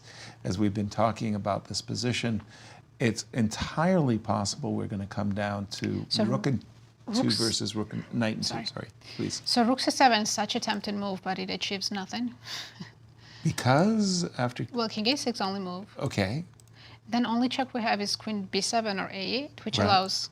If I King had Queen B5. F1, that would be amazing checkmate, right? right? No, But this no. is just, yeah, King B5, and somehow there's nothing. Because I'm still controlling H1 square. Except I've got my own little dirty. And I have F7. Right, except, This yeah, is I so mean, tempting. well, you would think here, after check, you would think here that after F7, you should still be winning, no? I mean, No, but then it's Knight B3, Okay, kind of King B1. perpetual mechanism, right? Knight Oh. D2. King C2, I come out. Whoa. How is that a draw? right? I mean, lose, but Let's that's see. not Let's a draw. see. So check and Knight D2 check. King C2. C2, and it's Queen. Wow, wow, wow. No, what? Queen F5, King D2, Queen G5. Do we believe this is a draw? I'm Queen not sure. G. This is a This- I'm not study. sure Perpetual this is here? some stupid I have an perpetual. extra rook and pawn on F7. I know, like, give me some credit. Yeah. I wouldn't be surprised if Nepo resigns in this position. Absolutely. It's a draw. And okay, and you can also go forward to kind of to this pawn, and King F5, and you go here, and then this and this and this, and this is like a well-known, unbelievable. well-known perpetual check, right? And go here. This is a well-known. I mean, around the queen's running around the king, right? So, and if you go to F2, Yes. so you eliminate the queen, white promotes a new queen, and it's again a perpetual. Yeah, no, it's not No, a no perpetual way. check. It's Queen H2. And you take the rook. So this entire line probably shouldn't Ridiculous. make any sense, right? It just kind of to highlight that the job is not done. Not even The close. job is not done. Fab Doesn't is matter done. what the computer's saying. You can seriously go wrong on every single move. Pop is down Truly. to 3 minutes. I mean, Rook C7, it looks so good, and then F7. And once again, if you don't mind, the recommended move, the Well, Rook E1, Queen takes pawn, and you go from there. Rook D1, Knight B3 check, King B1, Queen takes F6, Right. Queen takes H2, and we play a long Yeah. game. We have Rook C7 on the board, King Rook A6. C7, King A6. We're going to see F7, and then we'll see if Nepo wants the perpetual. And now Rook it's C7, a King draw. A6, draw. Draw by computer again. By You here, don't this is know. the result. I mean, you can go Queen B7, King B5, and then your only way to save will be to go back to H1. F7 pushed. But I think you play Rook A7 Knight with the B3. idea of playing Knight B3, F7. let's see. Let's Does see. Nepo Knight know B3. that Knight he has B3 check. perpetual? That's the question now. Of course he doesn't. Of course he I doesn't. don't know, King maybe he B1. calculated. King B1, So what we have to do is go Knight D2. right? And after king c2, we have to sacrifice the knight. Queen g6, yes. With queen g6, and we're sacrificing a knight. So king cannot go back to a1 somehow? Well, kind of the easier way after king d2 By the way, we have would be to queen- go queen f5 check. queen f5. And now King a2 is +8 and Fabio and now wins. it's over. Queen f5 was a huge blunder where It's we're back to a tiebreak. absolutely incredible. It's absolutely incredible, and well, for weak in Fabi the it's knees. impossible. I'm sorry, but for Fabi it's impossible not to find it now, right? Right, it's, It's impossible. That's the only move. Rook c2 allows immediate Well, rook knight c2, knight check. g2. Yeah, so you have to play What a king crazy e2, move! And he What a will do crazy it. game! This is a I'm out of words. Of right. King a2. King a2. He's done it. course. He has done it. Knight c5 on the board. Knight c5 Knight on the c5. board. No queen a8 and f8, no? Can I promote already or no? Well, there Not is a yet. queen at the end of that one. Wait a minute. So knight c5. I want check. something very, very King clean b5. now. Come on, guys. We want something very, very clean suddenly. Wow. Is there a clean something? Yes. Please tell me there is. Queen a8. Queen a8. Check. We F5. yeah. King b5 only move, right? Queen e8 check. And then f8. Queen e8 check looks really King good. a6. King a6. I don't Oh, I see can't how. promote. There's queen d5 and Well, h1 you can check. go queen e2 maybe, which is Queen like queen e2, E2, that and if looks king really a5, good. then it's rook a7. Right. So here I have to play b. You can play b5, Right. then some rook c6. It's not a clear-cut one anyway. You were asking for the clear one. I wanted something very crystal, like nothing to discuss, kind of win. I can't believe engine's saying +7 and we can't figure out. how Just a clean win. No, Yeah, no all those problem. checks were correct. It's just that after b5 something. Well, you know what? After b5, I'm sorry. Can I take the pawn on h2, or it's once again some? No, it is a perpetual after queen d5, right? No, that's. After b5, rook c6 check. And there is queen e7 check and f8. This still doesn't work. There's still queen. I don't understand. Queen e7 check, knight b7. E7. And then you go queen e3. Maybe. I don't know. I'm finally. not sure. Yeah, Queen queen e3 and king E3, goes back. That's Finally. it, yes. Okay, this is. Is it? King b8. Well, Help me. help me, Mr. Spot. Knight c5. Queen a8 check and king b5. Well, Fabi has to do it, by the way. Right, and by the Queen- way, time, the clock time. Queen e8. 1 minute for Fabi. What was the line that we were looking at, King guys? A6? Queen to e8, king to a6, check on e2. B5. And we said b5, and we found that rook c6 is clever. King a7, queen e7 is clever. Knight b7, queen to e3. And king b8. Wow. And yes, it's very easy. You just go queen e6. Without a check all of a sudden. We No, do have queen e8 check on the board, guys. Queen e8 Queen check. a8 check on the board, yeah. You're gonna see king b5. Logically. Well, it's forced. There's no other forced, move. yeah. King b5. We're gonna see queen e8 check. We're gonna see king a6. Once Queen again, E2. we're gonna go queen e2 check. Ooh, we saw Like queen C6. Well, he might c6. repeat once. to Queen gain- c6 Okay, just to back gain to some time. a6, yeah. Okay, for a moment there, I thought, what? Yeah, but king a6 is forced. It has to be said, he has to find this queen e8, queen e2 maneuver because Yes. queen c6, king back to a6, seemingly no other way of winning. Okay, so queen have to a6 return, check, yeah. king, queen e8 check. Again, no choice. You have to go king a6. Right. If you go king a5, there's rook a7 check. You have knight a6. Okay, yeah, I have to go back. Yes, I have to go back. Queen E2. e2 check. Can I play b5. knight d3 here? I'm pinning myself, but h1's coming, so... No, you have f8, right? And Queen that's d5 it. check. I hate the queen to 5 move so much. It's crazy. Queen Knight d3. Knight d3. If I get it right, well, it's not the only move because the strongest move is like Nazi pinned herself, but you take on h2 and you. Wait, isn't that there's no perpetual here? Well, not the one the computer can see. It's crazy. Oh boy. What happens?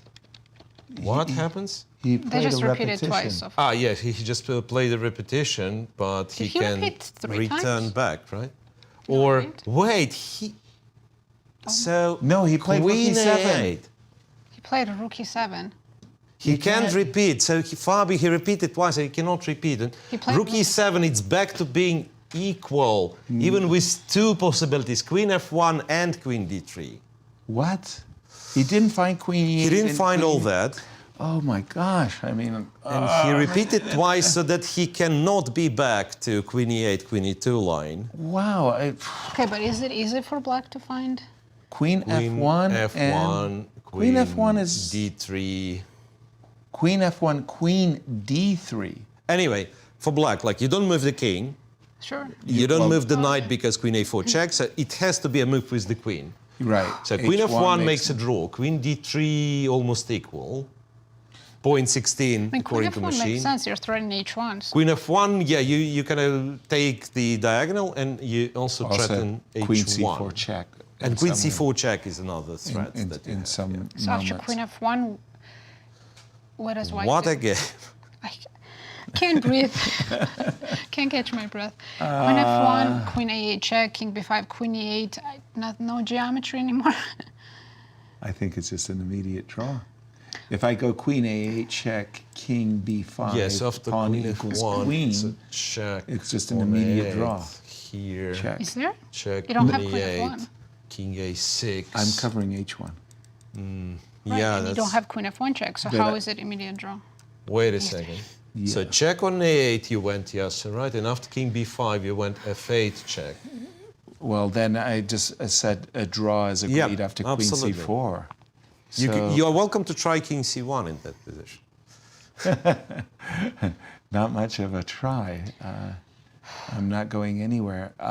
We think Queen F1 is a draw. Nazi and I kind of What a confirmed. drama. He could play queen c2, which is a losing move.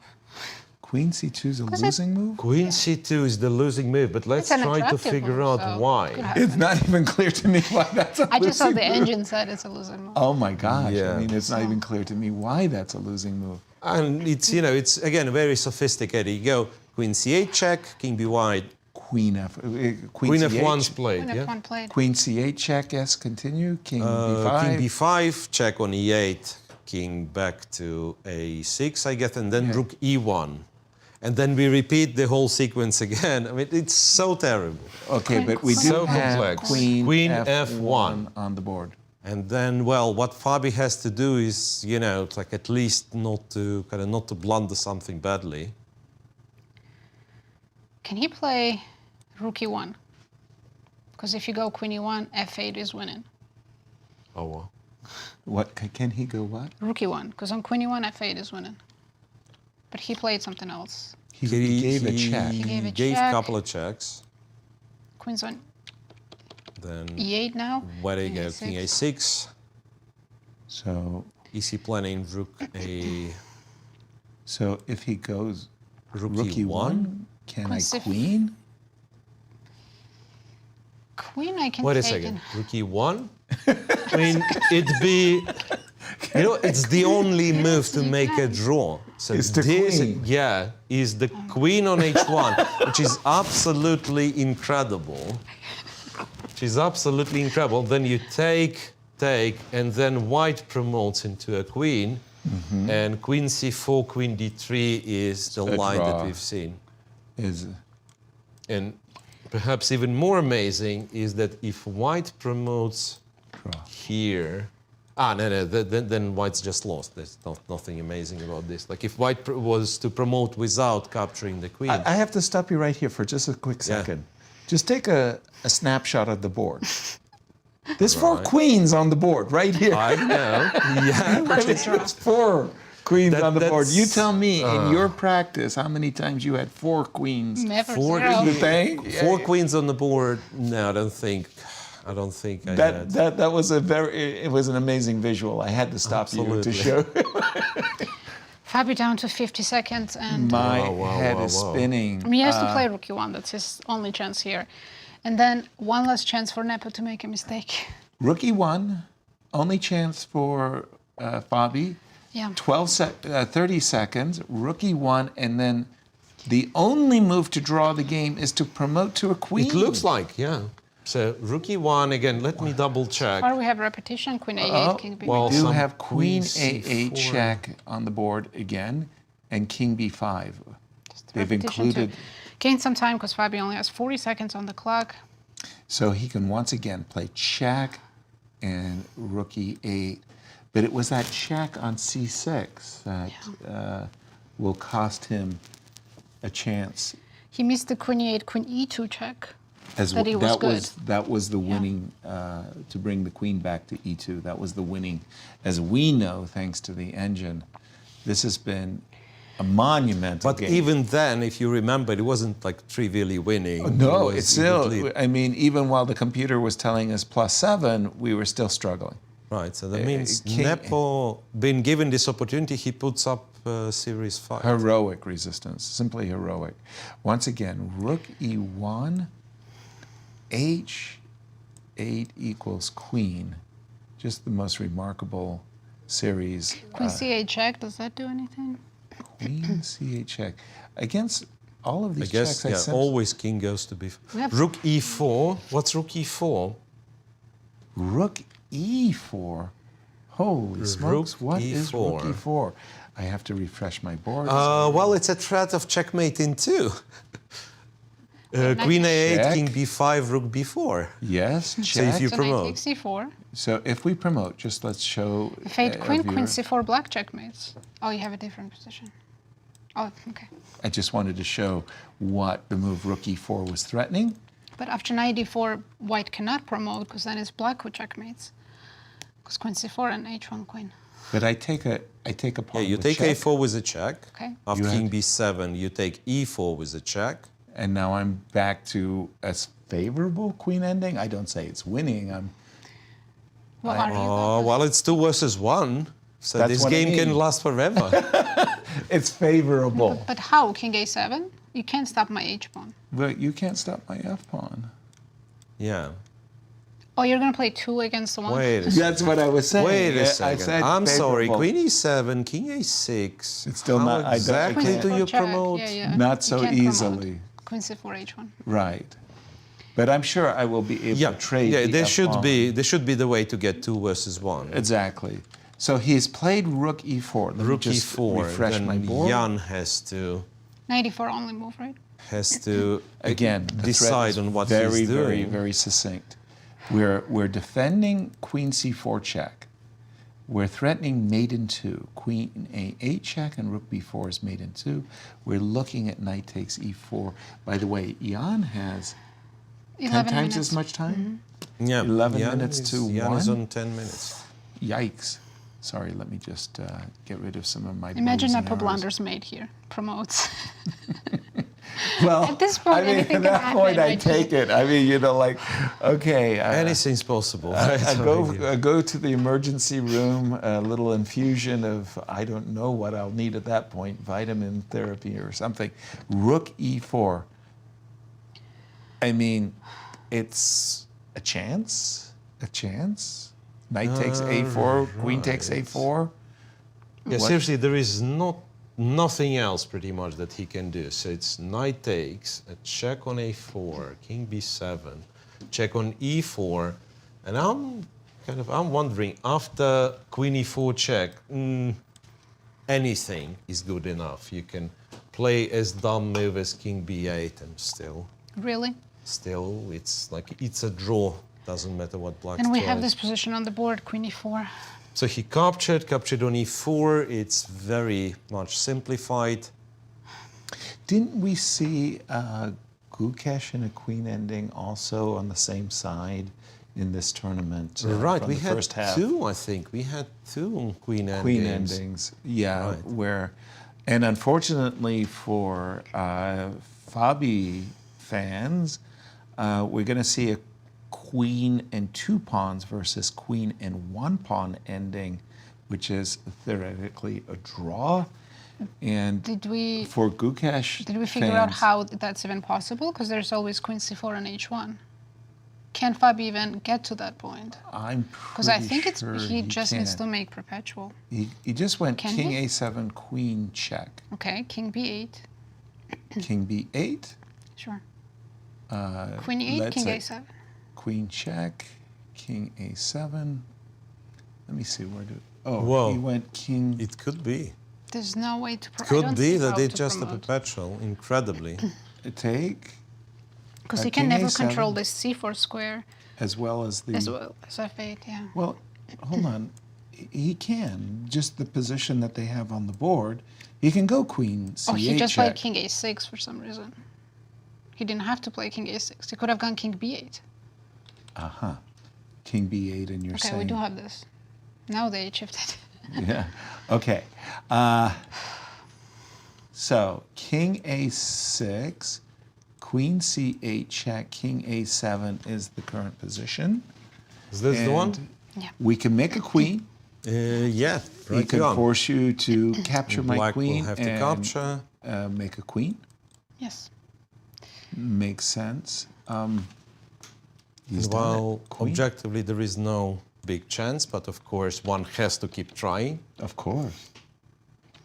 And we expect h1 equals queen. You make 49 moves, then you push a pawn. Another 49 moves, push a pawn. I also have the impression that Fabi had maybe against MVL or somebody, a queen ending. Everything was on one side. He had something favorable, but you could try, but you could never get anywhere. Well, the sad news is, you know, like with computer precision, black can lose the b pawn and the position will be a draw. Not right? that you ever want to try it. Yeah, of course you don't want to do it, but Right. theoretically, position without the black pawn on b6 It's is a draw. also a draw. With So- two connected passed pawns. Crazy. A3, A4, the position has flared anew, a completely different position from the complexity that we were looking at, but now it feels like a draw is inevitable, and Gukesh fans are celebrating a 17-year-old challenger. Incredible result for Wow. Gukesh. I believe that before Gukesh, it was Garry Kasparov who was the youngest challenger ever. Well, quite possibly. Yeah, I think so. Not Mikhail Tal, no? Exactly. Because Gary he was- beat his record. That is exactly right. Queen d3 check, king, b2, b3, Queen d4. and d4. Only way black loses this if he misses some queen exchange with a check. exactly. Like going king a6 here. Yeah. I think, guys, as the game has settled down to what we think is a technical position, we're going to sneak in an interview here with Hikaru Nakamura. Let's jump over to Toronto, and Anastasia, you can take a breather. We are here with Hikaru Nakamura, who just made a draw against Gukesh, and the tournament is over. Like, can you say that you tried all your best to win this? Yeah, I mean, I think overall I'm very happy with the result. You know, the second game obviously really got my tournament off to a very, very bad start. And it very easily could have been an event where I would say going to the second half I had nothing to play for. So, you know, I'm very proud of the way that I kept it together and won a couple of games. And eventually, you know, by the end of the event, I had a great chance to potentially win. But, you know, today just wasn't meant to be. My opponent found some very, very good moves in the opening. It was sort of what I wanted. I think we're both kind of out of preparation very early, but he found some good moves, and I don't think I ever really had many chances to win. So it just wasn't meant to be, I guess you could say. But still, overall, I'm very happy with the result.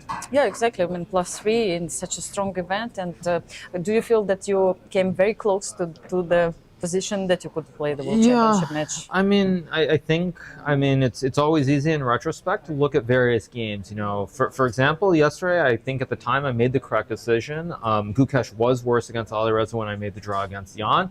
If I'd known he was going to win the game, I would have played on there for sure in that situation. But at the time, he was worse. I was correct in my assessment, and then things, of course, kind of went a different direction. So, looking back, I can be unhappy about that. But I think at the time, I did what was right, and yeah, I put myself in the position today, but it just didn't happen. I didn't get the position I wanted, and so the game ended in a draw. But still, to be unhappy with +3 is like, it's difficult to be unhappy with that result. Yeah, you were in the playing hall now. We were here. Like, what's happening there? Where are you following the game between Fabi and Jan? And, like, what's happening? I think every game is tough. Even today, I was much worse. And at some point, I started thinking I might have chances to win. Fabi, I think, was winning, and then really messed it up, and it got very complicated. I mean, I don't know if he's going to win now or not, but when you have such high stakes and situations where somebody really has to win, then it becomes very difficult. And so yeah, I was watching that game, just like, of course, I think my opponent was as well, and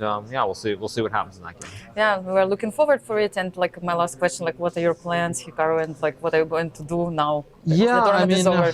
I don't have any specific plans. I would say what I've said many times, like, I can be a little bit disappointed with the result today, but I just want to be competitive, and I think I was very competitive throughout the event. So yeah, it's a tough break today, but I think, honestly, if you had told me I would be in the position to play for first place after the complete disaster that was round 2, I'd be very happy with that. So I was in this position, and it didn't work out, but that's all you can really ask for. Yeah, you are going to play in Norway chess, and you will also play in Grand Chess Tour. Are you looking forward to events offline? Yeah, I'm looking forward to playing more chess, and we'll see what happens. Yeah, thank you so much, Sure. Hikaru, for all the interviews. Thank you, all the best of luck. Thank you, Anastasia. Our congratulations to Hikaru. As he said himself, it was a round 2 result that really took the wind out of his sails, and he made it competitive. He had destiny in his hand. It was not to be today for him, as his opponent Gukesh is currently waiting for the outcome of this game between Fabi and Jan. Only a victor. Otherwise, Gukesh is the champion. And unfortunately for Fabi's fans, while he may enjoy the extra pawn, it's simply not enough. Yeah. And a Is draw. it tricky at all? Or? I've had this, unfortunately, myself. It isn't tricky. It really is not. It's really hard to come up with any kind of progress. Yeah. Right. Nepo just stands here. The key is Black King remains on the A file, right? Just never come to C or D files, obviously. Well, just stay by the pawn. Just King B7 is perfectly fine. King A6 is perfectly fine. King B8. Just stay on the queen side, because essentially you have what is your advantage as white? Well, you have a pawn up. You've got to make it work. You've got to play A5 and or B5. And the problem is this pawn on B6 is just ready at any moment to trade itself. And when you play B5, well, nothing. You just stand. And it's unfortunately not even, you can't even put any pressure on the defender. Here, trade offer? I think the one thing you absolutely never do, even when you know it's a draw. You don't want to do it. You don't want to trade This queens. is not a draw, though, right? No, of course not. Probably not, but it's the one thing I would never want to investigate. Actually, it is a draw. Well, According seriously? to the engine, yeah. But Do you want to find out over the board? Okay, let's try. That's a very interesting moment then, because King B7. if this is a draw and Nepo plays it, he will It's earn my extraordinary. utmost respect. Right. Seriously. Because as we with Yasser, we agreed, right? Never, So never. you never even try to calculate this. Why would you? If I was a trainer of somebody and they trade queens, but it's a draw, Yasser, I would be like, dude. You're doing it wrong. No, of course that didn't happen. We have queen f6 on the board. He did play, sorry, let me just go back. After the queen trade offer, it was a draw, you said? Magically, According to the table base, queen f6, queen e3, and again, I would just mark time. Queen to d6, king to b7. I marked that. Notice Fabi's time. He went from 30 seconds to 8 minutes. He played very quickly. And let's pause our analysis as we're going to jump back to Toronto as we think Anastasia is talking to our champion. Over to you, Toronto. I'm here with Gukesh. Congratulations. The tournament for the moment is not decided, but we will see what will happen still. I mean, you made a draw today against Hikaru and you are still fighting for the first place, or maybe you will be the first. So what feelings do you have right now? Right now I'm just waiting for the game. And How did the game with Hikaru go today? it was pretty good. I equalized in the opening, and I guess I could have pressed a bit, but it was just it was Pretty just level, equal yes. all the Mhm. time, yeah. Pretty level game. Did you have chance also to watch the game between Fabiano, and what do you think about what's happening there? Yeah, I was watching the game. I mean, during the game as well, and also afterwards. And I think it was a very exciting game. Probably it was a very topsy-turvy game, but yeah, let's see what happens. Yeah, Fabi was winning. The computer at least showed. Did it feel the same for you when you were at the venue, that you had winning chances? Yeah, I thought so. Mhm. But after the time control, probably it was a draw. But yeah. Did the situation there affect a little bit your play today in the game, or you just tried to focus on moves and play according to the position? I tried to focus, but I mean, the result was never really in doubt. So yeah, it didn't really affect. Yeah, I mean, are you happy with this draw in general? How do you feel right now? Yeah, I mean, I tried to play a good game. I played a good game. The result was fair. So. Yeah, still have energy for tiebreak if necessary tomorrow? Yeah. Yeah, that's great. Okay, thank you so much for now. We'll see what happens. Thank Thanks. you, Gukesh, and we go back to the studio. Thank you, Anastasia. Well, I'm sure he has energy for a tiebreak tomorrow. I'm sure he doesn't want to expend that energy that he may have. Our congratulations to Gukesh, as he did draw the all-important game, and everybody's on pins and needles, the Fabiano game. But as we know from our chess experience, as these grandmasters do as well, there's just no play in the position. Absolutely. Is there, Miro, I mean, even if I win this pawn on b6, even if I got to play queen takes b6 and there's a king on an a8, a stalemate. By the way, they're about to reach move 100. Longest game in the tournament. They've a reached century, move 100, as we would right. say in snooker. But it's impossible to, exactly as Yasser says, it's impossible even to come up with any sort of idea, right? Right. Okay, the king is safe, so let me just do something extraordinarily stupid for black, just to figure out how let's bad say you have to play this, to give me a chance. And this and this, and it's still a draw. What's the most annoying, that computer insists on blocking with the queen on b7 is a draw, which I would never do, of course, but I wanted to highlight, Yes, that you this is can what I wanted do to stupid see. things, you can lose your b6 pawn, and then queen c2, and the queen turns into so-called desperado. Yes. Right, at the moment the queen is taken, that's stalemate. Game ends in a draw because the king has no moves. Yeah. I mean, Nepo defended this game as if his life depended on it. And what tenacity he's shown. I mean, there's been, for those of you who are joining us late, boy, have you missed a Donnybrook. At various moments in this game, Fabi had a +5 computer edge. And for at least 10 moves. Yeah. And it was really an extraordinary thing. Some of our analysis, we came with 4 queens on the board. 4. That was pretty ridiculous. Congratulations to ourselves for a brilliant analysis. Do you where we think got 4 queens on the board. European and Indian fans are still awake watching this? Oh gosh, yes. I mean, I can tell you that when the World Championship matches, whoever was involved, no matter where I was in the world, I was up, cheering and crying, complaining and yelling. I don't know what else. How old were you when you first watched a a world championship match. Whether, I mean, you know what I mean. Chess? Yeah, World Championship. Yeah, I mean, followed a match. For me, that was Carlsen Anand. I think 7. I think I was 7. Yeah. Yasser, so it must have been Karpov-Kasparov match. Karpov-Kasparov matches, yeah. Well, the other question is how precise I would be following it. But I knew there was Karpov-Kasparov, and what's the next game? Exactly. I met a few of the Dutch players who really were following the radio announcements with their fathers for Alekhine versus Max Erva. Whoa. Yeah, I mean, really, the Dutch radio was. We didn't have internet. The Dutch radio was informing the Dutch fans. Queen D4. That's a very sensible move by Jan. You know, and what you were saying, the one thing you don't want to do is blunder. Queen trade, but a queen as trade. we know, apparently even the pawn needs to draw somehow. So king c7 would be the insisting.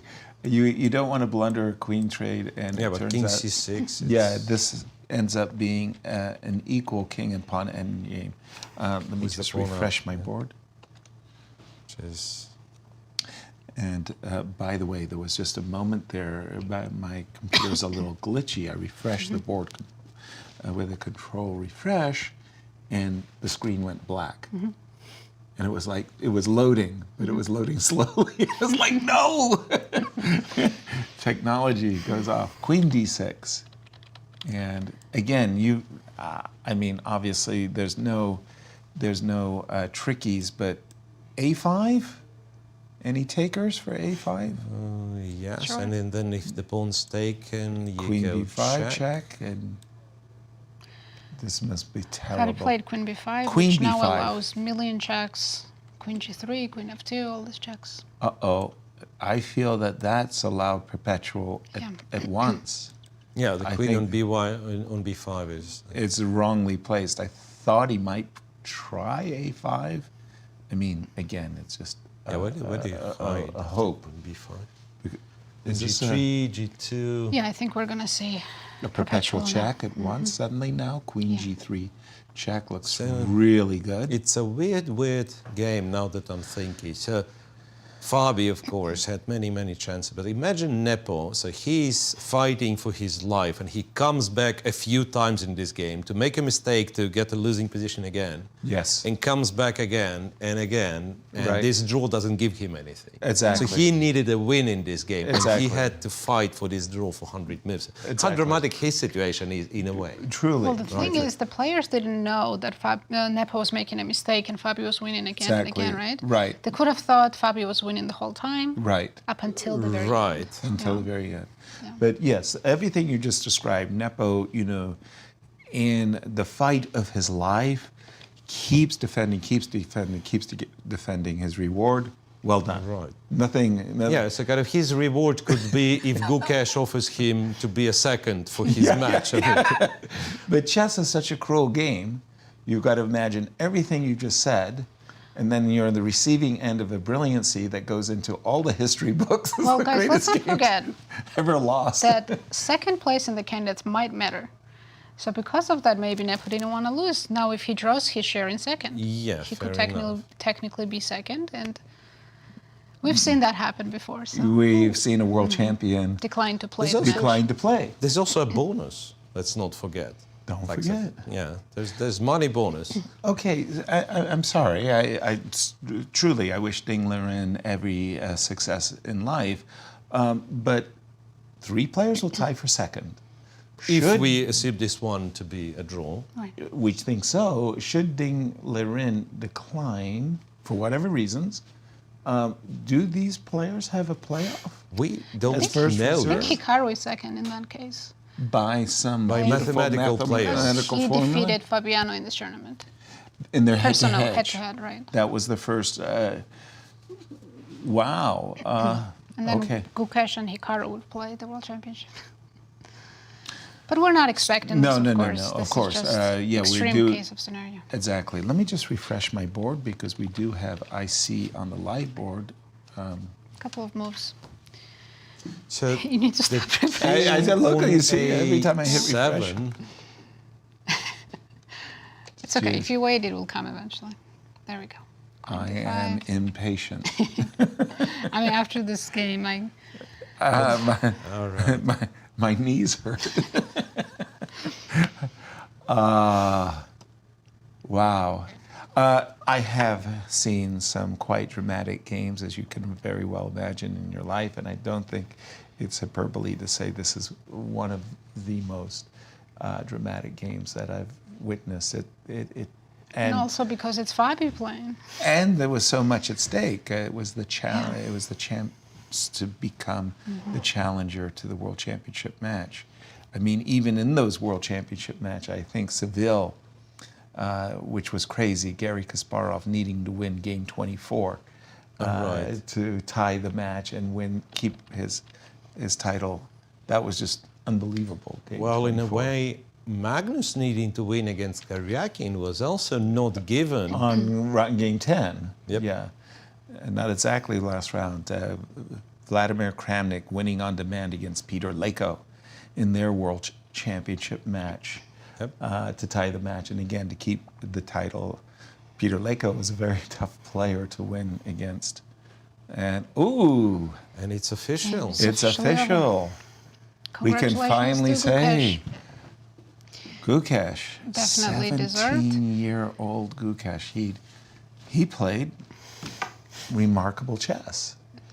Here is our champion.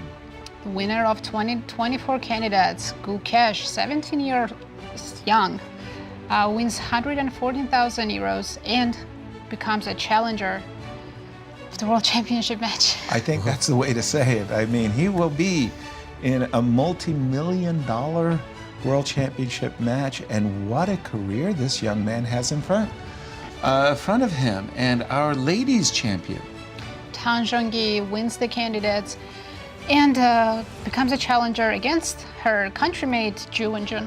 Exactly. Our congratulations to you, Dan.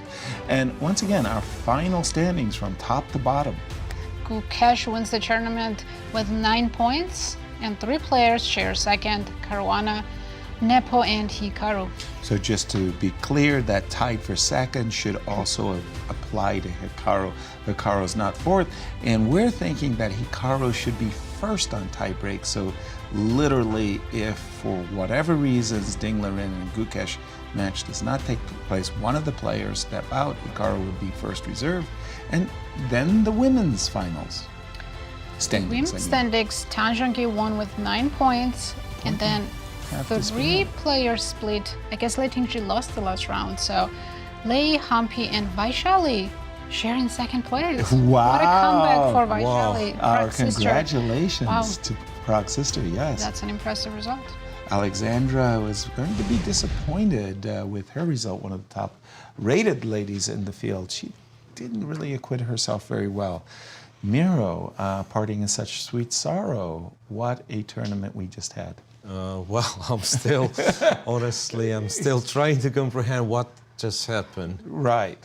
Because I was, mentally preparing for tomorrow, because it was so clear that this is a draw, and then it almost looked like a bit of cheating. The East Fabi has gotten this winning position, and this is chess once again. Yes. So you can play 40 brilliant moves, and then you make one mistake, and you erase all the previous work, and then you get another chance.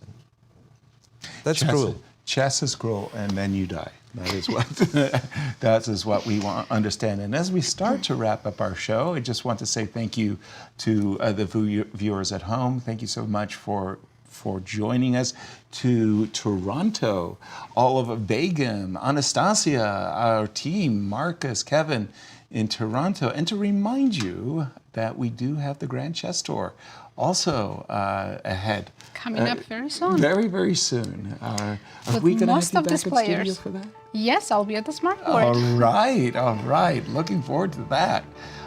First stop. First stop will be in Warsaw, Poland, Rapid and Blitz on May 8th. Second stop will be Superbet Chess Classic in Romania in June. Third stop, again Rapid and Blitz in Croatia. And then This tournament's moved to St. Louis for Rapid and Blitz and Sinkfield Cup.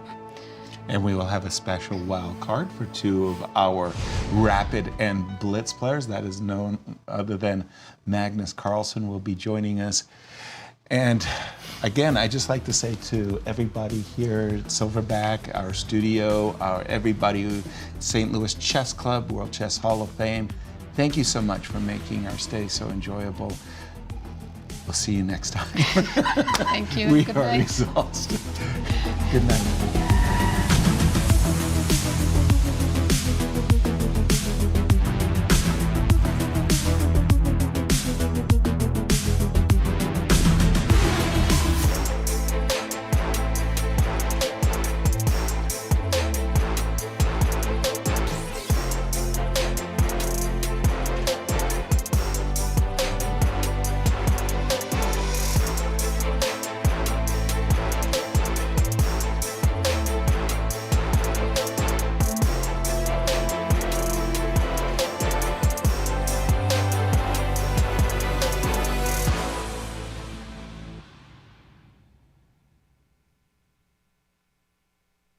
This has been a presentation of the St. Louis Chess Club.